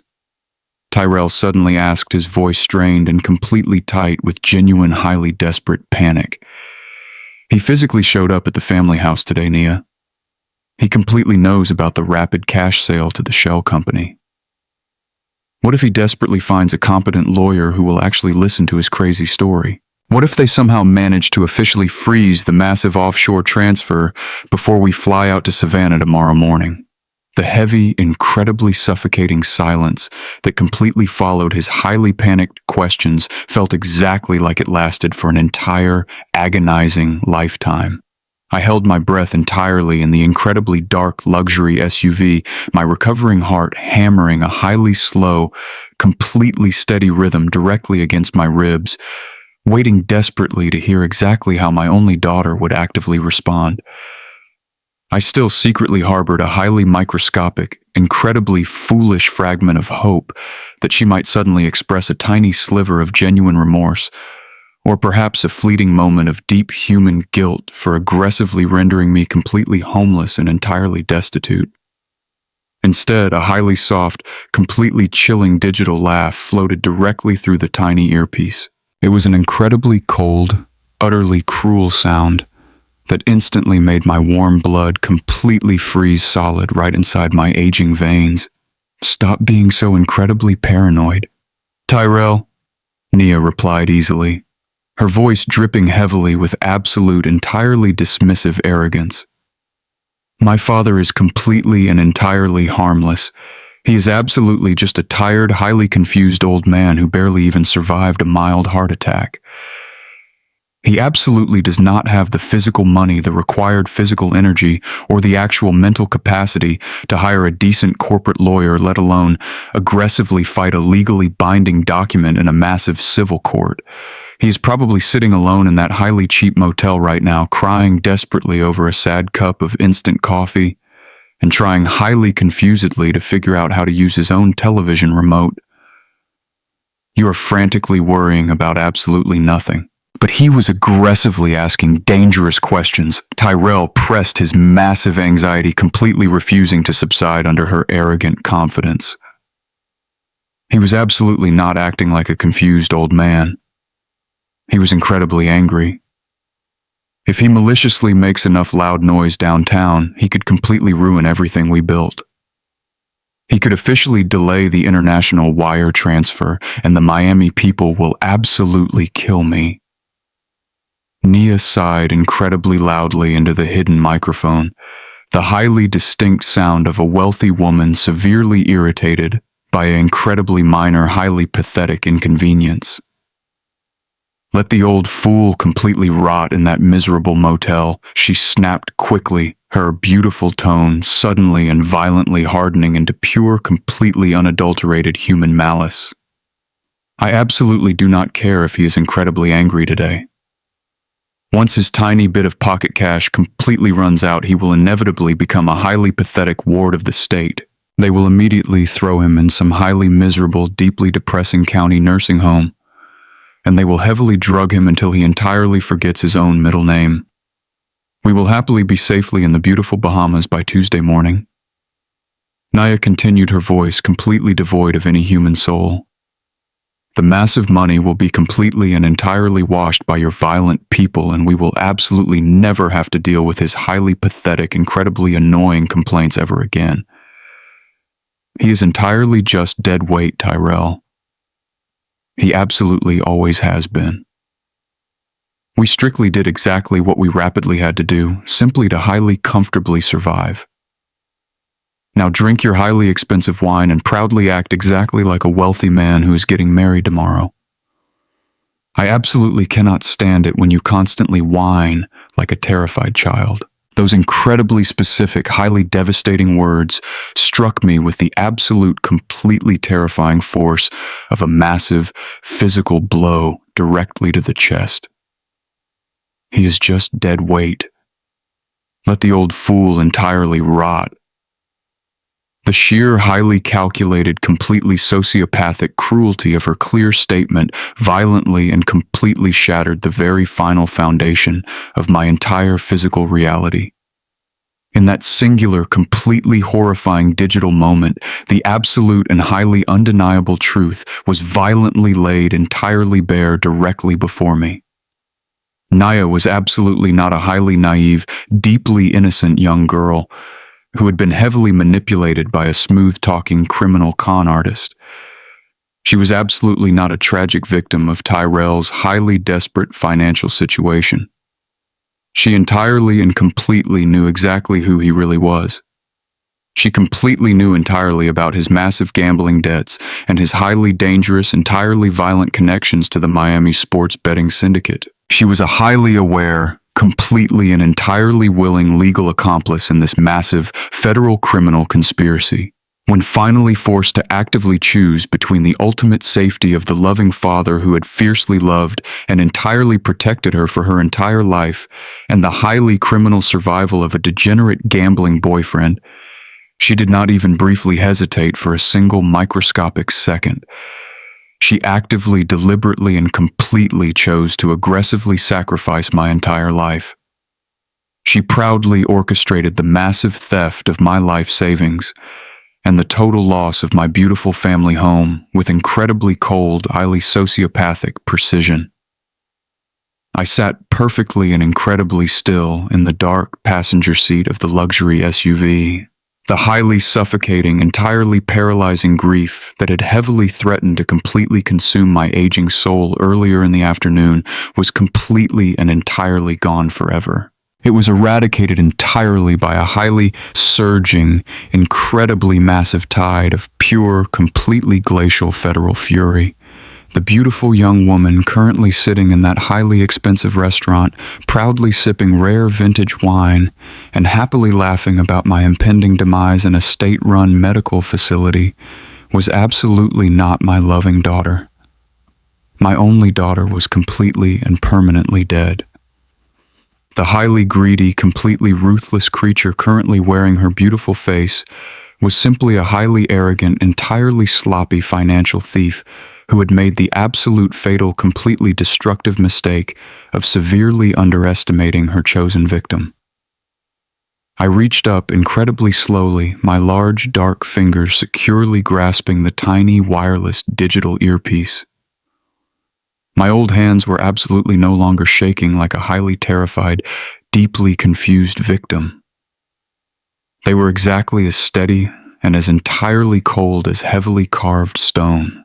I pulled the small digital device entirely out of my right ear, permanently severing the highly sickening, completely toxic audio feed, and I placed it incredibly quietly right into the dark center console of the heavy vehicle. I took exactly one long, incredibly deep breath of the cool air conditioning entirely to center my highly racing, completely focused federal mind. I turned my heavy head slowly to look directly at Desmond, who was actively watching me with entirely silent, highly grim legal understanding in the dark shadows. "We absolutely do not call the highly incompetent local police department," I said quietly, my deep voice dangerously calm and heavily echoing with absolute, completely terrifying finality. "We call the feds." The incredibly long, highly quiet drive directly back to his massive downtown law firm was entirely and completely silent. The wet city streets were completely deserted as we quickly made our dark way back to the financial center. The agonizing, completely highly destructive sorrow that had heavily threatened to completely shatter my entire mind earlier that humid afternoon had been entirely and completely burned away. It was fully replaced by the highly freezing, entirely mechanical, completely absolute precision of my former federal profession. We rode the highly secure, completely private glass elevator directly up to the 34th floor of his massive high-rise building in absolute total silence. Desmond quickly unlocked the heavy, highly secure mahogany double doors of his massive private legal suite, and he quietly switched on the highly low, completely amber desk lamps. The massive room smelled entirely of highly expensive leather and old legal paper. He pointed silently directly to a massive, highly polished oak conference table sitting entirely empty in the exact center of the dark room. "This is your absolute war room," Desmond said highly quietly. I carefully unlatched my heavily battered leather briefcase, and I began to slowly pull out the incredibly thick, highly massive stacks of printed financial documents that I had carefully gathered at the highly cheap motel. I methodically laid them completely out across the smooth, highly polished wooden surface, carefully arranging them with the highly meticulous, entirely practiced care of a massive federal surgeon completely preparing a highly sterile, entirely lethal operating theater. The massive legal trap was absolutely ready to be perfectly built. I placed the highly fraudulent warranty deed for my beautiful family home directly on the far left side of the heavy table. Next to it, I positioned the highly predatory, incredibly toxic hard money loan documents that Tyrell had aggressively secured from the shadowy lender in Delaware. In the exact center of the highly polished wood, I carefully arranged the highly detailed state incorporation records for Apex Holdings LLC, explicitly highlighting Tyrell's full legal name as the primary registered corporate agent. On the far right side of the massive table, I spread out the highly frantic banking alerts, the exact wire transfer confirmation numbers, and the highly complex international routing codes entirely tracing my stolen retirement funds directly to the offshore escrow account in the tropical Bahamas. Finally, Desmond reached slowly into his own heavy leather briefcase, and he carefully handed me his highly devastating private intelligence file. It was the incredibly thick, highly damning legal dossier explicitly detailing the massive $2 million criminal debt that Tyrell aggressively owed to the incredibly violent Miami gambling syndicate. I stood highly quietly over the expansive wooden table, my cold eyes darting rapidly between the scattered pieces of paper. I began to quickly and completely connect the highly digital dots, drawing incredibly thick black lines with a heavy marker directly on a massive white presentation board that Desmond had quietly wheeled entirely into the dark room. I was absolutely and completely no longer a deeply grieving father, desperately trying to understand exactly why his only child had violently betrayed him. I was a senior forensic federal auditor, highly, actively, and entirely deconstructing a massive international money laundering operation. I analyzed the incredibly complex flow of the highly illicit capital with completely unblinking professional. I aggressively tracked the highly rapid digital movement of the physical equity completely stripped from my house, meticulously mapping exactly how it was explicitly designed to seamlessly merge directly with my stolen retirement funds deep within the heavily shielded offshore banking accounts. I looked highly slowly down at the highly forged signature of my own daughter, clearly printed right on the massive wire transfer authorizations. I absolutely did not see the sweet little girl who used to happily sit on my broad shoulders and watch the bright summer fireworks. I completely did not see the bright young woman I had proudly watched walk entirely across the university stage to happily accept her highly expensive college diploma. I entirely and completely saw a primary criminal target.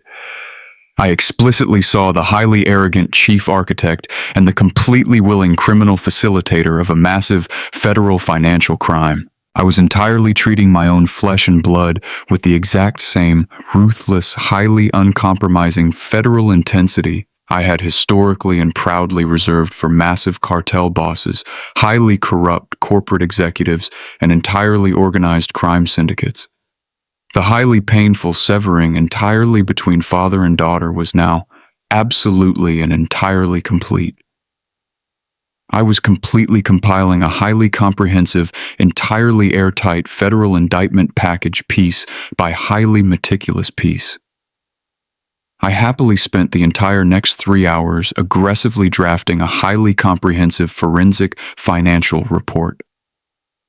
I typed incredibly rapidly on Desmond's highly secure desktop computer, expertly translating the entirely chaotic web of highly stolen assets, entirely fake dummy corporations, and massive offshore wire transfers completely into a highly clear, entirely undeniable narrative of federal wire fraud and highly massive international money laundering. I clearly and explicitly cited the specific sections of the United States Code that Nia and Tyrell had willfully and highly arrogantly violated.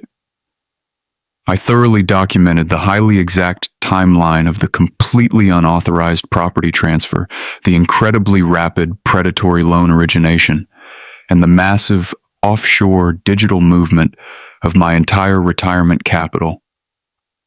I constructed an entirely airtight, incredibly heavy legal trap, specifically and entirely designed to completely withstand the highly intense, absolute scrutiny of a senior federal judge. The sheer massive volume of highly physical evidence was entirely overwhelming, and the highly malicious, incredibly selfish intent entirely behind their actions was completely and undeniably proven. They had highly arrogantly assumed that their massive financial crimes would completely remain entirely hidden directly behind the highly protective veil of a simple family dispute. They had severely and entirely miscalculated the massive digital footprint they carelessly left behind. When I finally and completely finished the exhaustive digital document, I quickly printed a massive master copy, and I placed it incredibly gently directly on top of the highly organized stacks of evidence entirely covering the conference table. The bright morning sun was just beginning to slowly rise entirely over the massive Atlanta city skyline, casting a highly pale gray light directly through the tall glass office windows. Desmond had been sitting highly quietly in a dark leather armchair, right in the corner of the silent room, entirely watching me work, with a highly potent mixture of deep, professional respect and highly genuine personal concern. He slowly stood up, walked quietly over to the massive table, and he looked heavily down at the towering stack of white paper that entirely represented the complete and absolute physical destruction of my only daughter's future. He slowly picked up the highly heavy final summary report, reading highly carefully over my incredibly precise legal conclusions and my highly recommended federal criminal charges. He placed the heavy paper completely back onto the highly polished wood, and he looked me directly and intensely in the eyes. The incredibly heavy, entirely suffocating silence of the early morning completely stretched entirely between us. "Silas," he said quietly, his deep, gravelly voice entirely filled with a highly heavy, completely ominous warning. "Are you absolutely and entirely sure that you want to aggressively proceed with this highly specific course of physical action? Once we entirely hand this massive federal package directly over to the authorities, there is absolutely no going back. We completely and permanently lose the total ability to ever negotiate or quietly retract the legal complaint," Desmond continued. "If we aggressively trigger this massive federal investigation today, she absolutely does not just get a tiny slap right on the wrist. She absolutely does incredibly hard time completely locked in a federal penitentiary. There is absolutely zero early parole in the massive federal justice system. She will completely lose the absolute best years of her young life entirely behind heavy steel bars." I slowly picked up a heavy silver ink pen resting directly on the large, wooden desk. I looked calmly at the blank signature line sitting at the very bottom of my completed forensic report. My large hand was completely and entirely steady, entirely devoid of any physical hesitation or any lingering paternal doubt. I pressed the sharp tip of the heavy pen directly against the crisp white paper, and I officially signed my full legal name with incredibly firm, highly deliberate strokes. I placed the silver ink pen gently down, and I looked right back at my oldest friend. "She completely made her own highly destructive bed," I said very quietly. "Now she is finally and absolutely going to sleep entirely in a federal cell." Desmond stared deeply at me for a highly agonizing, incredibly long time, the heavy silence of the massive office pressing entirely down around our shoulders. He shook his heavy head slowly, rubbing his tired eyes carefully with the rough back of his large hand. He completely and entirely understood the highly profound, incredibly devastating gravity of what I was aggressively doing. But his highly brilliant, entirely seasoned legal mind immediately and completely began looking actively for the absolute fatal flaw in my massive federal strategy. He leaned highly aggressively over the polished oak table, and he tapped his thick index finger entirely against the copied digital printout of the highly fraudulent power of attorney document that I had carefully obtained from the terrified bank manager. "Silas," he began highly cautiously, his deep voice heavily laced with highly genuine legal skepticism. "I completely and entirely understand your massive anger, and I absolutely agree she truly deserves to be heavily punished. But you are completely ignoring the absolute most massive legal hurdle in this entire federal case. This specific piece of highly official paper right here. You physically signed it. It was completely and properly notarized. From the highly strict legal perspective of the massive bank and the local county clerk, she entirely possessed the absolute legal authority to completely drain that specific account and legally sell your family home. The highly experienced federal prosecutor will carefully look at this," Desmond continued, "and they will immediately kick it right back to a messy civil court. They will highly officially say she simply abused her familial fiduciary duty, which is entirely a state-level domestic issue. They will absolutely not touch it with a massive 10-foot pole." I listened incredibly quietly to his entirely accurate, highly professional legal assessment without breaking cold eye contact for a single microscopic second. A highly slow, entirely chilling physical smile completely and fully spread entirely across my dark face. It was the absolute very first time I had genuinely smiled since I received that devastating banking alert just yesterday morning. I reached incredibly slowly down entirely to the very bottom of my heavily battered leather briefcase, and I carefully unzipped a highly hidden, entirely completely interior compartment. I pulled out a single, neatly folded sheet of heavy stock legal paper. I placed it, highly gently, directly onto the exact center of the massive conference table, entirely overlaying the highly fraudulent real estate deed. Carefully read the exact specific date, heavily stamped right at the top right corner. I instructed him highly, quietly. Desmond frowned incredibly deeply, slowly adjusting his expensive glasses exactly as he picked up the heavy document. His tired eyes rapidly scanned the absolute first few lines of dense legal text, and I watched highly completely in real time, as absolutely all the warm color completely and entirely drained right out of his dark face. His heavy jaw completely dropped. Exactly 3 months ago, I explained highly calmly, my deep voice heavily echoing with absolute, completely terrifying authority in the empty room. By incredibly late May, my strict physical therapy had completely worked absolute medical miracles. My physical speech was entirely back to complete normal, and my cognitive mental functions were completely sharper than they had been in an entire decade.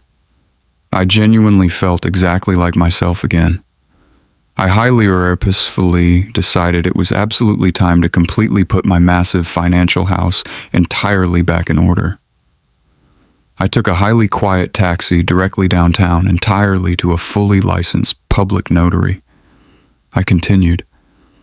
I sat entirely alone in their quiet office, and I successfully drafted a highly comprehensive, completely legally binding revocation of that specific power of attorney.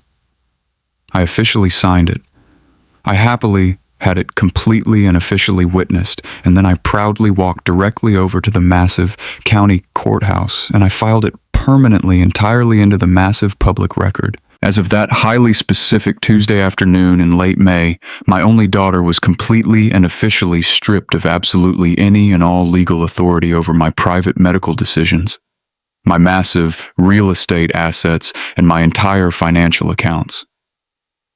The original document she highly arrogantly possessed became entirely and completely legally worthless.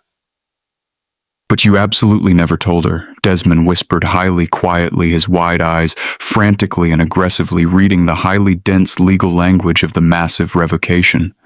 You completely never sent her a formal legal notice. I shook my heavy head incredibly slowly. No, I completely did not. Why in the world would I?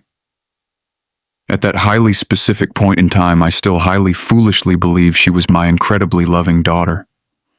I wrongly assumed she absolutely only held the original document as a highly temporary emergency measure while I was rapidly recovering in the hospital. I simply and completely viewed the legal revocation as routine legal housekeeping. I completely never in a million years imagined she would actively pull it entirely out of the dark shadows and attempt to highly aggressively weaponize it against me. Because she completely never checked the highly updated county record, she had absolutely zero idea her legal authority had been entirely terminated exactly 3 full months prior to her highly arrogant little crime spree. Desmond slowly and carefully placed the heavy document back onto the polished table, his large hands actually and physically trembling with massive legal excitement. Do you completely realize exactly what this massive document means, Silas? He asked highly enthusiastically, his deep voice rapidly rising in absolute volume. This completely and entirely changes the absolute entire landscape of the federal prosecution.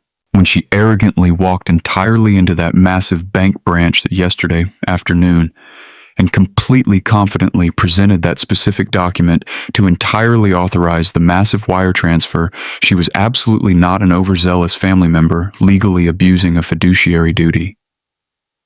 She was highly knowingly presenting a completely legally dead instrument directly to a federally insured financial institution. That entirely eliminates the family financial abuse defense. This is absolute textbook, undeniable federal bank fraud. It is the highly malicious, unauthorized access of a federal financial institution. Desmond continued rapidly. She essentially walked completely blindly into that massive bank with a highly loaded gun, and she completely robbed it entirely using a completely forged identity. And exactly when she proudly signed that physical warranty deed for the house, she entirely committed massive real estate fraud. She is utterly and completely legally defenseless. Exactly. I completely confirmed, leaning heavily forward and placing both of my large hands firmly right on the edge of the conference table. She highly arrogantly thought she was completely exploiting a tiny gray area of local domestic law, but she actually and completely walked blindly directly into a massive federal felony trap. And that is exactly why we completely bypassed the highly incompetent local police department. I added highly coldly, my deep voice entirely echoing in the massive room. By aggressively executing that massive wire transfer, she intentionally moved highly stolen funds completely across state lines and ultimately routed them directly into international offshore accounts. The highly predatory hard money loan Tyrell quickly secured entirely utilized interstate banking networks to completely clear the stolen funds. Every single aggressive action they highly arrogantly took entirely elevates this massive theft from a highly simple local property dispute completely into a massive multi-jurisdictional federal crime. They entirely committed massive federal wire fraud, highly international money laundering, and complete bank fraud. All completely in the short span of a single afternoon, Desmond rapidly agreed his brilliant legal mind, entirely formulating the highly crucial next steps. We absolutely have the complete perfect storm of highly physical evidence right here, he stated, firmly, rapidly, grabbing his heavy cell phone completely off the wooden table. But the exact timeline is incredibly and highly tight, Silas, he warned, highly urgently. If we completely wait entirely too long, that massive stolen money successfully completes its digital cycle completely through the tropical Bahamas accounts and violently disappears entirely into the deep pockets of the Miami syndicate. Once it completely crosses that final international digital threshold and gets entirely dispersed, aggressively tracking it becomes an absolute digital nightmare. We desperately need the federal authorities to physically intercept the rapid flow of capital while the massive transaction is completely still pending entirely in the global banking system. We absolutely need the Federal Bureau of Investigation to aggressively act right this immediate second. I entirely agreed. I highly methodically spent the exact next 2 agonizing hours systematically and entirely compiling the highly massive, completely final physical evidence binder. It was an incredibly painstaking physical process that completely required absolute total perfection. I was absolutely no longer just a deeply grieving retired man, highly desperately trying to completely salvage his entirely depleted life savings. I completely and highly aggressively weaponized every single ounce of my 40 long years of highly institutional federal investigative knowledge. I completely knew exactly what highly senior federal prosecutors desperately needed to physically see to immediately authorize a highly massive, entirely tactical physical raid. They absolutely did not highly want entirely emotional personal narratives or highly tearful tragic stories about a completely broken family dynamic. They aggressively and strictly demanded highly cold, completely hard, entirely mathematically verifiable digital data. By the time the bright morning sun fully and completely illuminated Desmond's massive downtown office, the highly massive legal dossier was entirely and completely finished. It was an incredibly dense, highly detailed 50-page legal document that effectively and completely contained the absolute physical destruction of Nia and Tyrell's entire future. Desmond rapidly grabbed his heavy wool coat and we headed straight directly down to the massive underground parking garage. We drove incredibly slowly, completely through the highly awakening streets of downtown Atlanta. The highly busy morning commute just entirely beginning to steadily build completely around us. The bright morning air was incredibly crisp and highly bitterly cold, perfectly and entirely mirroring the massive glacial ice that had permanently and completely settled incredibly deep inside my aging chest. We eventually and slowly pulled entirely up to the highly imposing, completely heavily fortified concrete exterior of the massive federal field office. We completely passed entirely through the incredibly rigorous, highly intense security physical checkpoints, entirely silently surrendering our heavy cell phones and walking directly through highly sensitive metal detectors before being officially and entirely escorted directly into a highly sterile, completely brightly lit waiting room. After exactly 20 highly agonizing minutes of total physical silence, a young, incredibly sharply dressed special agent confidently and highly arrogantly walked completely through the heavy double doors. He highly clearly looked to completely be in his incredibly early 30s, entirely possessing the exact kind of highly arrogant, completely unshakable physical confidence that only truly and entirely comes from a freshly minted federal badge and a highly distinct, complete lack of genuine real-world investigative experience. He highly briefly introduced himself and quickly asked us to step completely into a highly small, completely windowless interrogation room right down the sterile hall. He sat directly and highly casually completely across from us at a highly cold metal table, entirely lazily holding a completely blank legal notepad and a highly cheap plastic pen. He looked directly at me with a highly potent, incredibly toxic mixture of youthful physical impatience and highly thinly veiled bureaucratic corporate condescension.